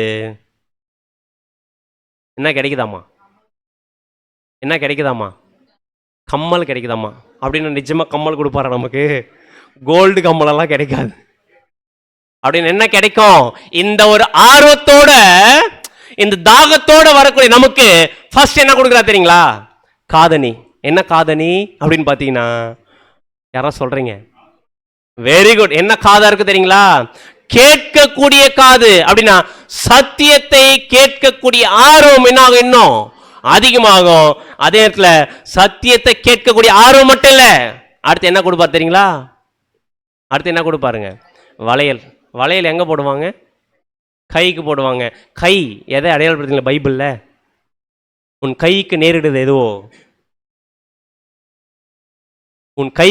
எதுவோ வசனம் வாசிக்கலாம். பிரசங்கி 9:10. பிரசங்கி 9:10. செய்யும்படி உன் கைக்கு நேரிடுகிறது எதுவோ அதை உன் பலத்தோடே செய். நீ போகிற பாதாளத்திலே செய்கையும் வித்தையும் அறிவும். கை எதை அடையாளப்படுது இந்த வசனத்துல? உன் கைக்கு நேரிடுறது எதுவோ அது முழு பலத்தோடு செய். அப்படின்னா தேவனுடைய சத்தியத்தை கேட்கறது மட்டும் நம்முடைய வேலை இல்ல, கேட்ட சத்தியத்துக்கு ஏற்ற ஒரு கிரியை. கை எதை அடையாளப்படுத்தினா வேலை செய்யக்கூடிய விஷயத்தை அடையாளப்படுத்துது. அப்படின்னா கேட்ட சத்தியத்துக்கு ஏற்ற கிரி. அப்படின்னா என்ன பண்ணணும் தெரியுங்களா? இம்மிடியட்டா கேட்ட சத்தியத்தை எடுத்துன்னு போயிட்டு மற்றவங்களாம் பண்ணோம், ஷேர் பண்ணோம், நம்முடைய வாழ்க்கையில அப்ளை பண்ணோம். அப்படின்னா இப்படி அப்ளை பண்ணும்போது சத்தியத்தை கேட்குறோம், சத்தியத்தை நம்முடைய வாழ்க்கையில அப்ளை பண்றோம். அப்ளை பண்ண உடனே அதோட விட்டுல அடுத்து என்ன கொடுக்குறாருங்க? வெள்ளி உடைமை, பொன்னுடைமை. அது என்ன பிரதர், மறுபடியும் வெள்ளி உடைமை பொண்ணு உடைமை கொடுக்குறாரு? சத்தியத்தை கேட்டு உற்சாகமா கிரியை செஞ்சா இன்னும் அடிஷனலா கிடைக்குதாமா? அது என்ன வெள்ளி பொன்? ஃபர்ஸ்ட் வெள்ளி உடைமை, அடுத்து பொன் உடைமை. அது என்ன வெள்ளி உடைமை அப்படின்னு பார்த்தீங்கன்னா, இந்த வெள்ளி எதை அடையாளப்பட தெரியுங்களா? வெள்ளி எதை அடையாளப்படுத்தினா? வசனம் வாசிக்கலாம். 12ஆம் சங்கீதம் 6ஆம் வசனம். 12ஆம் சங்கீதம் 6ஆம் வசனம். கர்த்தருடைய சொற்கள் மண் குகையில் 7 தரம் உருக்கி புடமிடப்பட்ட வெள்ளிக்கொப்பான சுத்த சொற்களாக இருக்கிறது. வெள்ளி எதுக்கு அடையாளமா இருக்குது? பிரதர், ஃபர்ஸ்டே நம்ம பார்த்தோம். ஃபர்ஸ்ட் என்ன பண்ண? தண்ணி தேவனுடைய வசனத்துக்கு சொல்றோமே, வெள்ளி எதுக்கு தான் ஒப்பா இருக்குன்னு சொல்றாரு இங்கேயா ஆண்டோடைய வார்த்தை. அதுக்கு எதுக்கு என்ன வித்தியாசம் அப்படின்னு பார்த்தீங்கன்னா, இங்க தெளிவான சொல்ற கர்த்தருடைய சொற்கள் மண் குகையில் 7 தரம் முறுக்கி புடமிடப்பட்ட வெள்ளிக்கு ஒப்பா இருக்குன்னு அர்த்தம் தெரியுங்களா? சத்தியம் கேட்டு அதுக்கேற்ற ஒரு கீழ்ப்படியை நம்ம காட்ட காட்ட எப்படிப்பட்ட சத்தியத்தை இன்னும் அதிகமாக கொடுப்பாருன்னு பார்த்தீங்கன்னா, புடமிடப்பட்ட சத்தியம். புரியுதுங்களா? வெள்ளியை புடமிட அந்த வெள்ளி எப்படி ஆகும்? இன்னும் பிரைட்டா கிடைக்குமா இல்லையா? இன்னும் சுத்தமா இருக்கும் தெரியுங்களா? அப்படின்னா தேவன் நம்ம இன்னும் சத்தியத்தை கேட்டு கேட்டு கீழ்ப்படிதலை காட்ட காட்ட புடமிடப்பட்ட சத்தியம், அதாவது இன்னும் பியூரா ஆழமா தெளிந்த சத்தியத்தை யார் கொடுக்குறாருங்க? நம்ம கொடுக்க ஆரம்பிக்கிறார். அப்படின்னா கொஞ்சம் யோசிச்சு பாருங்க. ஃபர்ஸ்ட் கிளாஸ் வரும்போது எப்படி இருந்துச்சு சப்ஜெக்ட்? வேதாகமத்தை முறையாக கற்பது எப்படின்னு கேட்டோம். போக போக எப்படி இருக்கு ட்ரூத்து? புடமிடப்பட்ட ட்ரூத் கிடைக்குதா? சுத்த சத்தியங்கள் கிடைக்குதா நமக்கு? வாரம் ரொம்ப ஆழமா இருக்குதா? அது எந்த விதத்திலும் அசத்துமான விஷயம் இல்லாம பியூரான ட்ரூத் நம்ம கேட்க ஆரம்பிக்கிறோமா? அப்படின்னா இன்னும் இன்னும் போக போக சத்தியங்கள் என்ன ஆகும் தெரியுங்களா? ரொம்ப பியூரிஃபை ஆன ட்ரூத் நமக்கு கிடைக்க ஆரம்பிக்கும். அப்படின்னா இந்த புடமிடப்பட்ட சத்தியம் நமக்குள்ள போச்சுன்னா நம்மள என்ன பண்ணோம்? புடமிடப்பட்ட ட்ரூத் நமக்குள்ள போச்சுன்னா அது நம்மள என்ன பண்ணும்? உள்ளுக்குள்ள போயிட்டு புடமிடும். ஏன் புடமிடுறாங்க ஒரு வெள்ளியை? அதுக்குள்ள அழுக்க என்ன பண்ணாது? கிளீன் பண்ணதை புடமிடுறது. அந்த புடமிடப்பட்ட சத்தியம் நமக்குள்ள போச்சுன்னா நமக்குள்ள இருக்கிறது என்ன பண்ணும்? நமக்குள்ள அழுக்கான சுபாவம், மோசமான கேரக்டர் நமக்குள்ள இருந்துச்சுன்னா இந்த சத்தியம் உள்ள போக போக நமக்குள்ள இருக்கிற கேரக்டர் ஆக ஆரம்பிக்கும், சேஞ்ச் ஆக ஆரம்பிக்கும், புடமிடப்பட ஆரம்பிக்கும். இப்படி புடமிடப்படக்கூடிய ஒரு சுபாவம் நமக்குள்ள வளர ஆரம்பிச்சே இருந்துச்சுன்னா எந்த சுபாவத்துக்கு போகும் தெரியுங்களா? நம்ம அதான் அடுத்து சொல்றாரு பொன்னுடைமை. இந்த கோல்டு எதை அடையாளப்படுத்துறீங்களா? பைபிள் 2 பேதுரு 1:4 வசனம். 2 பேதுரு 1:4 வசனம். இச்சையினால் உலகத்தில் உண்டான கேட்டுக்கு தப்பி திவ்ய சுபாவத்துக்கு பங்குள்ளவர்களாகும் பொருட்டு மகா மேன்மையும் அருமையுமான வாக்குத்தத்தங்களும் அவைகளினாலே நமக்கு அளிக்கப்பட்டிருக்கிறது. ஆக்சுவலா பைபிள்ல கோல்டுக்கு எதுக்கு அடையாளமா சொல்லியிருக்கும் பார்த்தீங்கன்னா, நம்ம டேபர்நாக்கல் சப்ஜெக்ட்ல நம்ம பார்ப்போம். கோல்டு எதை அடையாளம் பார்த்தீங்கன்னா டிவைன் நேச்சர், தெய்வீக, அதாவது திவ்ய சுபாவத்துக்கு பங்குள்ளவர்கள் ஆகும் பொருட்டு. அப்படின்னா டிவைன் நேச்சர் அப்படின்னு அர்த்தம் பார்த்தீங்கன்னா சாகாமை அப்படின்னு ஒரு சுபாவம் இருக்கு இல்லையா? தேவன் வச்சிருக்கிறார் இல்லையா? அந்த சாகாமைக்குரிய ஒரு ஆசீர்வாதத்தை வாங்கிக்கணும்னா நம்ம இப்போ கேட்கக்கூடிய சத்தியங்கள் நமக்குள்ள போய் என்ன பண்ணணும்? நமக்குள்ள இருக்கிற மோசமான சுபாவத்தை கிளீன் பண்ணாதான் நம்ம எந்த சுபாவத்துக்கு போக முடியும்? தெய்வீக சுபாவத்துக்கு. அப்படி அந்த ஒரு சுபாவத்துக்கு நம்ம முன்னே போக முடியும். அப்படி போகக்கூடிய நம்ம அந்த சுபாவத்தை பெற்றுக்கொள்ளத்துக்கு ஓடிட்டு இருக்கிற நம்ம எதை வாங்கணும் தெரியுங்களா? அடுத்தது எதை வாங்கணுமாமா? வசனம் வாசிக்கலாம் பாருங்க. வஸ்திரத்தை என்ன பண்ணியிருக்கிறார்? அடுத்தது வெள்ளியுடைமை, பொன்னுடைமை, அடுத்து என்ன கொடுத்திருக்கிறாரு? வஸ்திரம் கொடுத்த. என்ன வஸ்திரம் வாங்கியிருக்கோம் நம்ம அப்படின்னு பார்த்தீங்கன்னா ஏசாயா 61:10 வசனம். ஏசாயா 61:10 வசனம். கர்த்தருக்குள் பூரிப்பாய் மகிழுகிறேன், என் தேவனுக்குள் என் ஆத்துமா களி கூர்ந்திருக்கிறது. மணவாளன் ஆபரணங்களினால் தன்னை அலங்கரித்துக் கொள்ளுகிறதற்கும் மணவாட்டி நகைகளினால் தன்னை சிங்காரித்துக் கொள்ளுகிறதற்கும் ஒப்பாக அவர் ரட்சிப்பின் வஸ்திரங்களை எனக்கு உடுத்தி நீதியின் சால்வையை எனக்கு தரித்தார். என்ன ட்ரெஸ் போட்டுக்கிறோமா? ரட்சிப்பின் வஸ்திரம், நீதியின் சால்வை நம்ம போட்டுக்கிறோமா? அப்படின்னா இந்த ட்ரெஸ்ஸு எப்படி இருக்கணும் அப்படின்னு பார்த்தீங்கன்னா, நம்ம சபை பாடத்தில் பார்த்தீங்களா? என்ன யாரே ட்ரெஸ்ஸாக போட்டுக்கிறோமோ? ஏசு கிறிஸ்துவே ட்ரெஸ்ஸாக போட்டுக்கிறோம். வெளியிலேருந்து பார்த்தா எப்படி தெரியணும்? நம்ம யாரை பார்க்குற மாதிரி இருக்கணும்? கிறிஸ்து மாதிரி வாழ்க்கை வாழ்ந்தால் நம்மளை பார்க்கணும். எப்படி பார்க்கணும் பார்த்தீங்கன்னா கிறிஸ்துவாக பார்க்கணும். அப்படின்னா ஒரு பெண் அலங்கரிச்சிருப்பாங்கல்ல, அலங்காரம் பண்ணியிருப்பாங்க இல்லையா, மணப்பெண்ணாக இருக்கிறவங்க. அப்படின்னா நம்ம கிறிஸ்துவுக்கு மனவாட்டியாக மாறணும்னா கிறிஸ்து மனவாட்டியாக மாறணும். நம்மளை வெள்ளி எவ்வளோ போட்டிருக்க, பொண்ணு கோல்டு எவ்வளோ போட்டிருக்கிற அப்படின்னு பார்ப்பாரா? வெளிப்புறமான அலங்காரத்தை பார்ப்பாரா கிரைஸ்ட்னு கேட்குறேன். கிரைஸ்ட் வெளிப்புறம் அலங்காரம் பார்க்க மாட்டார். எப்படி எதெல்லாம் அலங்காரமாக பார்ப்பாருன்னு பார்த்தீங்கன்னா வசன வாசிக்கலாம். 1 பேதுரு 3:3 மற்றும் 4. 1 பேதுரு 3ஆம் அதிகாரம் வசனங்கள் 3 மற்றும் 4. மயிரை பின்னி பொன் ஆபரணங்களை அணிந்து உயர்ந்த வஸ்திரங்களை உடுத்திக் கொள்ளுதலாகிய புறம்பான அலங்கரிப்பு உங்களுக்கு அலங்காரமாய் இராமல். எது தேவையில்லை. இன்னைக்கு உலகத்துல எதை தான் யூஸ் பண்ணிருக்கான்னு பார்த்தீங்கன்னா, மேரேஜ் டைம்ல இதுதான். கரெக்டா இல்லைங்களா? வெள்ளி பொன் உயர்ந்த வஸ்திரங்களை உடுத்திட்டு வெளிப்புறமான அலங்காரத்தை வச்சுட்டு இருக்கிறாங்க. ஆனா இது எவ்வளவு நேரத்தில் அழிஞ்சிரும்? ஒரு 1 or 2 hours தான். ஆனா கிரைஸ்ட் இதெல்லாம் எதிர்பார்க்கறதில்ல. எதை எதிர்பார்க்கறது பார்த்தீங்கன்னா, வாசிங்க 4ஆம் வசனம். அழியாத அலங்கரிப்பாய் இருக்கிற, அழியாத அலங்கரிப்பா இருக்கிற அப்படின்னு அர்த்தம். மேல சொல்லி இருக்கிறது எல்லாமே அழிஞ்சிரும். அது கிரைஸ்டுக்கு தேவையில்லை. அழியாத அலங்கரிப்பா இருக்கிற சாந்தம் அமைதலும் உள்ள ஆவியாகிய இருதயத்தில் மறைந்திருக்கிற குணமே உங்களுக்கு அலங்காரமாய் இருக்க. என்ன பியூட்டிஃபுல்லா எதிர்பார்க்கிற கிரைஸ்ட். கிரைஸ்ட் எதை பார்க்கிறாரமா? வெளிப்புறத்தை பார்க்காம எதை பார்க்கிறாரமா? டைரக்டா நம்முடைய ஹார்ட்டை பார்க்கிறாராமா.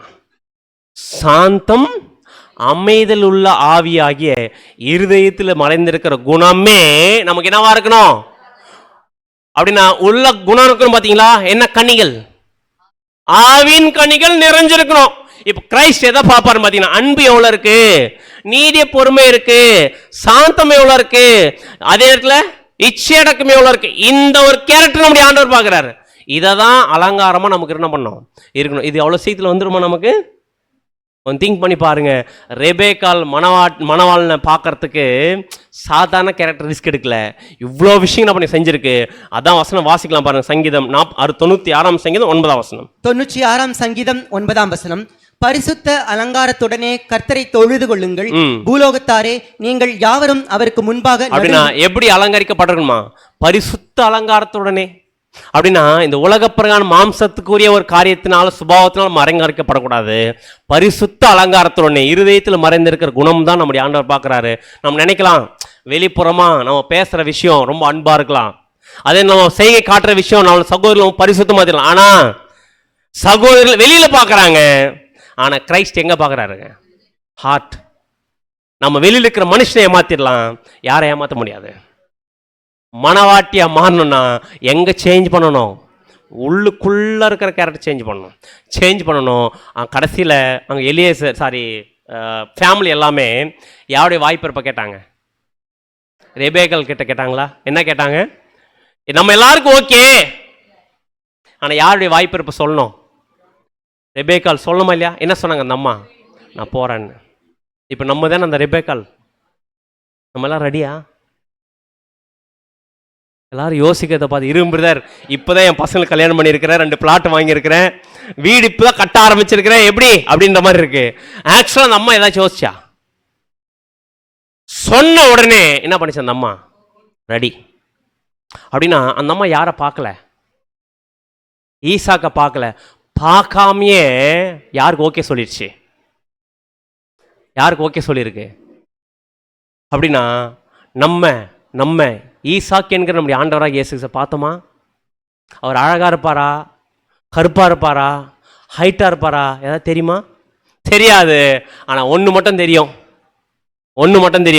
அங்க எப்படி ரெபேக்காலுக்கு ஆபிரகாமுடைய ஒரே பேரான குமாரன் பலியா கொடுக்கும்போது பலி ஆகிறது துணிஞ்சாரோ, அதே நம்முடைய ஆண்டவராக இயேசு கிறிஸ்து நம்ம எல்லாருக்காகவும் உலகத்துடைய பாவத்துக்காக நமக்காக செத்தார்ன்றதை நம்ம என்ன பண்ணியிருக்கிறோம்?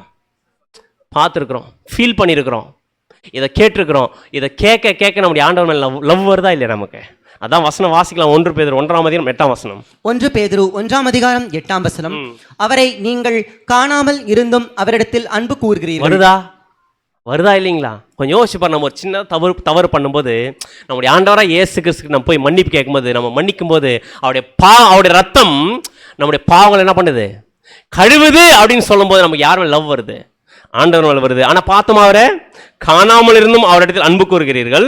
இப்பொழுது அவரை தரிசியாமல் இருந்தும் அவரிடத்தில் விசுவாசம் வைத்து சொல்லி முடியாததும் மகிமையால் நிறைந்ததுமாய் இருக்கிற சந்தோஷம் உள்ளவர்களாய் களி கூர்ந்து. அப்படி நான் பார்க்கல, லவ் வருது. அதே நேரத்தில் அவர் மேல வச்சிருக்கோம், நம்ம விசுவாசம் வச்சிருக்கிறோம். விசுவாசம் வைக்கிறதுனால என்ன பண்ணிட்டோம்? என்ன பண்ண ஆரம்பிச்சிட்டோம்? சந்தோஷப்பட்டு என்ன பண்ண ஆரம்பிச்சோம்? அந்த அம்மா என்ன பண்ணிச்சுன்னு கேட்கிறேன். கிளம்பி போயிடுச்சு. எங்க போயிடுச்சு? சொந்த ஊரை விட்டு போயிடுச்சு. நமக்கு எது சொந்த ஊரு?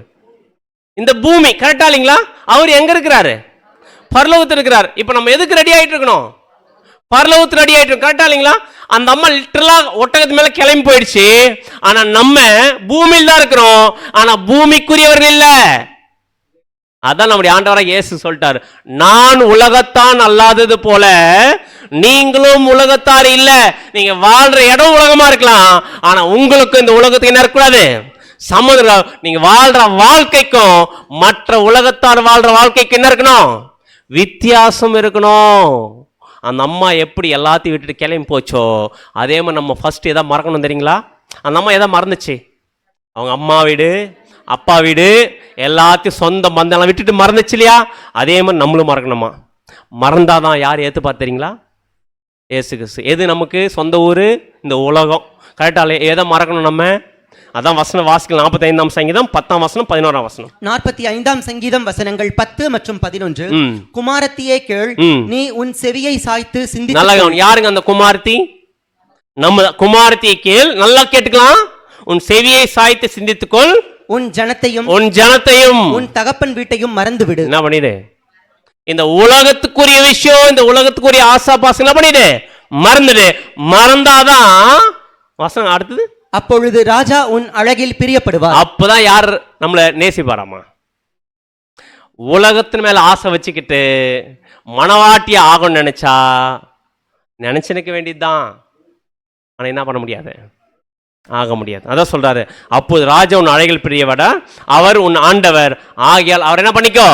பணிந்துக்கொள். அப்படின்னா நம்முடைய ஆண்டவராக இயேசு கிறிஸ்து பார்க்க நம்ம என்ன பண்ண ஆரம்பிக்கணும்? இப்போ கிளம்ப ஆரம்பிக்கணும். எப்படி போகணும்? எது மேலே ஏறி போகணும்? ஒட்டகத்து மேலே ஏறி போகணும். அப்படின்னா ஒட்டகம் எதை அடையாளப்படுத்தும்? இப்போ நம்முடைய ஆண்டவராக இயேசு கிறிஸ்து பார்க்கணும்னா ட்ராவல் பண்ணி போகணும் இல்லையா? எது நம்ம ட்ராவல் பண்ணி போகக்கூடிய ஒட்டகம் எதை அடையாளப்படுத்துன்னு பார்த்தீங்கன்னா, அதுவும் சத்தியத்தை அடையாளப்படுத்துது. இந்த ட்ரூத் இருக்கு பாருங்க, இந்த ட்ரூத் பல விதத்தில் நமக்கு ஹெல்ப் பண்ணுது. யாரை பார்க்கறதுக்கு? தாகமாக இருக்கும்போது அந்த ட்ரூத் தான் நம்மளை ஆறுதல் படுத்துது. அதே நேரத்தில் நமக்குள்ள தவறுகள் இருக்கும்போது இந்த சத்தியம் தான் நம்மளை பியூரிஃபை பண்ணுது. நம்ம இந்த உலகத்தில் வாழும்போது கிறிஸ்து பார்க்கறதுக்கு டிராவல் பண்ணிட்டு இருக்கிற இந்த இடத்துலையும் நம்மளை எதுதான் சுமந்துன்னு போகுதுன்னு பார்த்தீங்கன்னா, இந்த சத்தியம் சுமந்துன்னு போகுது. அப்படின்னா இந்த சத்தியத்தில் நம்ம டிராவல் பண்ண போகிறோம். போயிட்டு இருக்கும்போது யார் வந்துட்டு இருக்கிறது? யார் வராராமா? அங்கே யார் வர்றது? இந்த அம்மா போயிட்டே இருக்குது, அவர் எதிர்கொண்டு வராரா இல்லையா? வந்தாரா இல்லையாங்க? அதே மாதிரி நம்ம எல்லாரும் இப்போ எங்கே நோக்கி போயிட்டு இருக்கிறோம்? யாரை நோக்கி போயிட்டு இருக்கிறோம்? இப்படின்றோம், ஆனால் எங்கே தான் இருக்கிறோம்? இங்கே தான் இருக்கிறோம். அப்படின்னு அர்த்தம் நம்முடைய ஆசனவோ மேலே தான் இருக்கு, ஆனால் மைண்டு ஃபுல்லாக எங்கே இருக்கு? இதே மாதிரி தான் இஸ்ரேல் ஜனங்க மைண்டு. கானான் தேசத்துக்கு போகணும்னா வந்துட்டாங்க, ஆனால் மைண்டு ஃபுல்லாக எங்கே இருந்துச்சு? எகிப்தில் வெள்ளைப்பூண்டு வெங்காயம் நல்லா இருந்தாங்க. ஆக்சுவலாக எதுக்கு கூட்டின்னு போறாரு? மிகப்பெரிய ஆசீர்வாதத்துக்கு கூட்டின்னு போறாரு. அப்படி இருக்கக்கூடாது. அப்படி இருந்தோம்னா அங்கே இஸ்ரேல் ஜனங்களுக்கு மிகப்பெரிய அழிவு வந்த மாதிரி தான் நமக்கும் மகாபத்தில் மாட்டிப்போம். ஆனால் நம்ம மைண்டு நம்ம மட்டும் ஆசை மட்டும் இருக்கக்கூடாது, அதுக்கேற்ற ஒரு வாழ்க்கை என்ன பண்ணணும்? வாழணும். அப்படி வாழ்ந்துட்டே இருந்தா யார் வரப்போறது? இன்னும் கொஞ்ச நாள்ல ஈசாக்கு அப்படி எதிர்கொண்டு நம்ம போறாரு, வரப்போறாரு. வருவாரா ஈசாக்கு? வருவாரு. வசனம் வாசிக்கலாம். 1 தெசலோனிக்கேயர் 4:16 வசனம். 1 தெசலோனிக்கேயர் 4:16 வசனம்.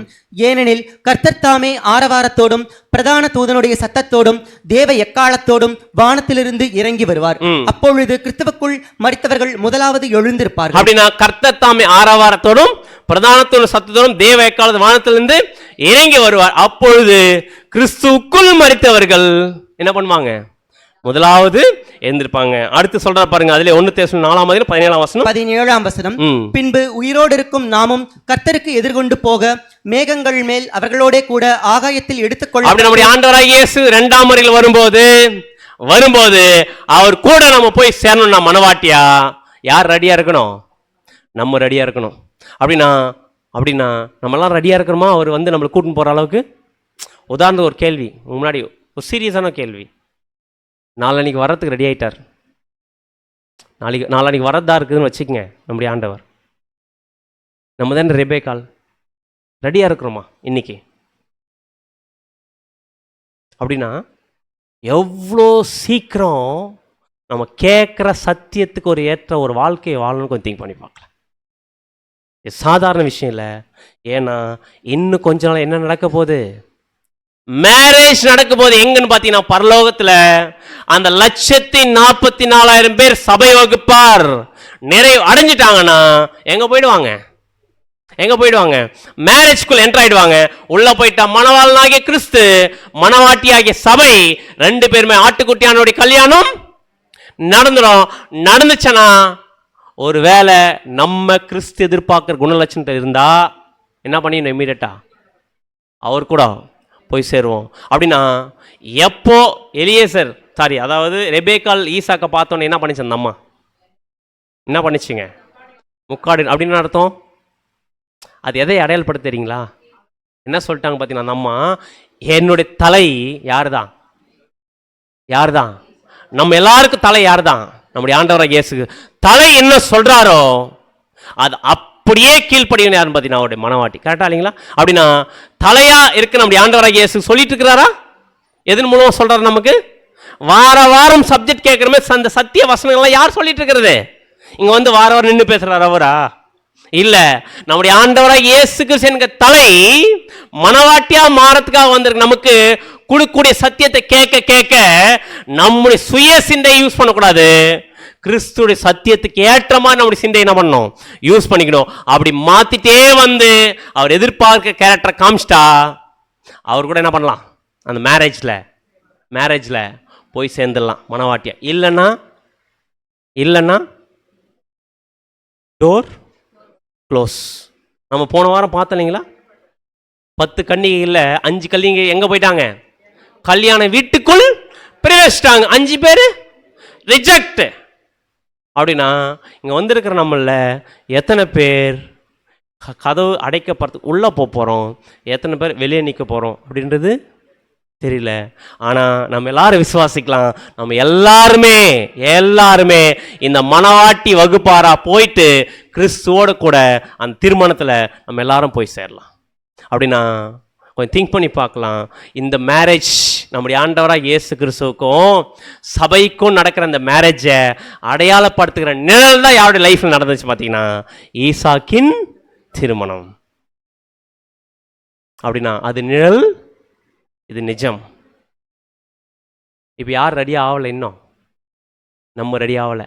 எப்போ ரெடியாக போகிறோன்றத யார் டிசைட் பண்ணணும்?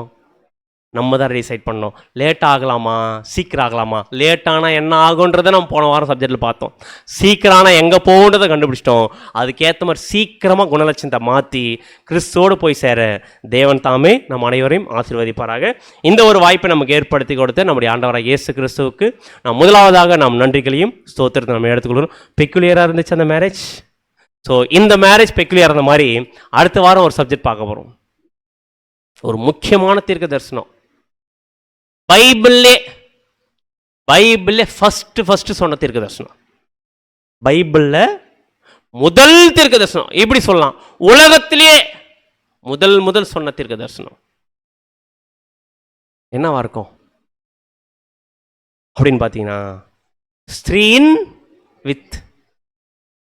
இது என்ன பிரதர் முதல் தீர்க்க தரிசனமா? உன் வித்துக்கும் அவள் வித்துக்கும் என்ன உண்டாக்குவேன்? பகை உண்டாக்க. எங்க சொன்னது? ஏதேன் தோட்டத்தில் ஆதாமை அவள் கீழ்ப்படியாம போகும்போது ஒரு ப்ராஃபஸி சொன்னார் இல்லையா? அந்த மாபெரும் தீர்க்க தரிசனத்தை அடுத்த வாரம் பார்க்க போறோம். ஒரு பியூட்டிஃபுல்லான ஒரு சத்தியம். ஸோ அடுத்த வாரம் எத்தனை மணிக்கு வரணும்? அடுத்த வாரம் ஸ்திரீன் வித் அப்படின்ற பாடத்தை அடுத்த வாரம் எத்தனை மணிக்கு பார்க்க போறோம்? பார்த்தீங்கன்னா 6 மணிக்கு பார்க்க போறோம். 6 மணிக்கு பார்க்க போறோம். இன்னொரு ஒரு வாரம். அது எந்த வாரம்? எத்தனாம் தேதி? 30ஆம் தேதி. எத்தனை மணிக்கு? 2:30 மணிக்கு. என்ன பாடம் பார்க்க போகிறோம்? திருத்துவம் அப்படின்ற ஒரு முக்கியமான பாடம் பார்க்க போகிறோம். எத்தனை மணிக்கு வரப்போகிறோம்? 2:30க்கு வரப்போகிறோம் 30ஆம் தேதி. இதை மறந்துடனா? ஏன் ரிப்பீட்டடாக வாரம் சொல்கிறா நீ யோசிக்க வேண்டாம். ஏன்னா வாரம் சொல்கிறதுடைய முக்கியத்துவம் நம்ம என்ன பண்ணிக்க போகிறோம்? பார்க்க போகிறோம். புடமிடப்பட்ட சத்தியத்தை நம்ம என்ன பண்ண போகிறோம்? பார்க்க போகிறோம். ஸோ அன்புக்குரிய சகோதர சகோதரி, பொறுமையாக கேட்டவங்க அனைவரையும் தேவன் தாமே ஆசீர்வதிப்பாராக. இந்த ஒரு வாய்ப்பை கொடுத்து நம்முடைய ஆண்டவராக இயேசு கிறிஸ்து நம் நன்றிகளையும் ஸ்தோத்திரத்தை நம்ம எடுத்துக்கொள்வோம். ஆமீன்.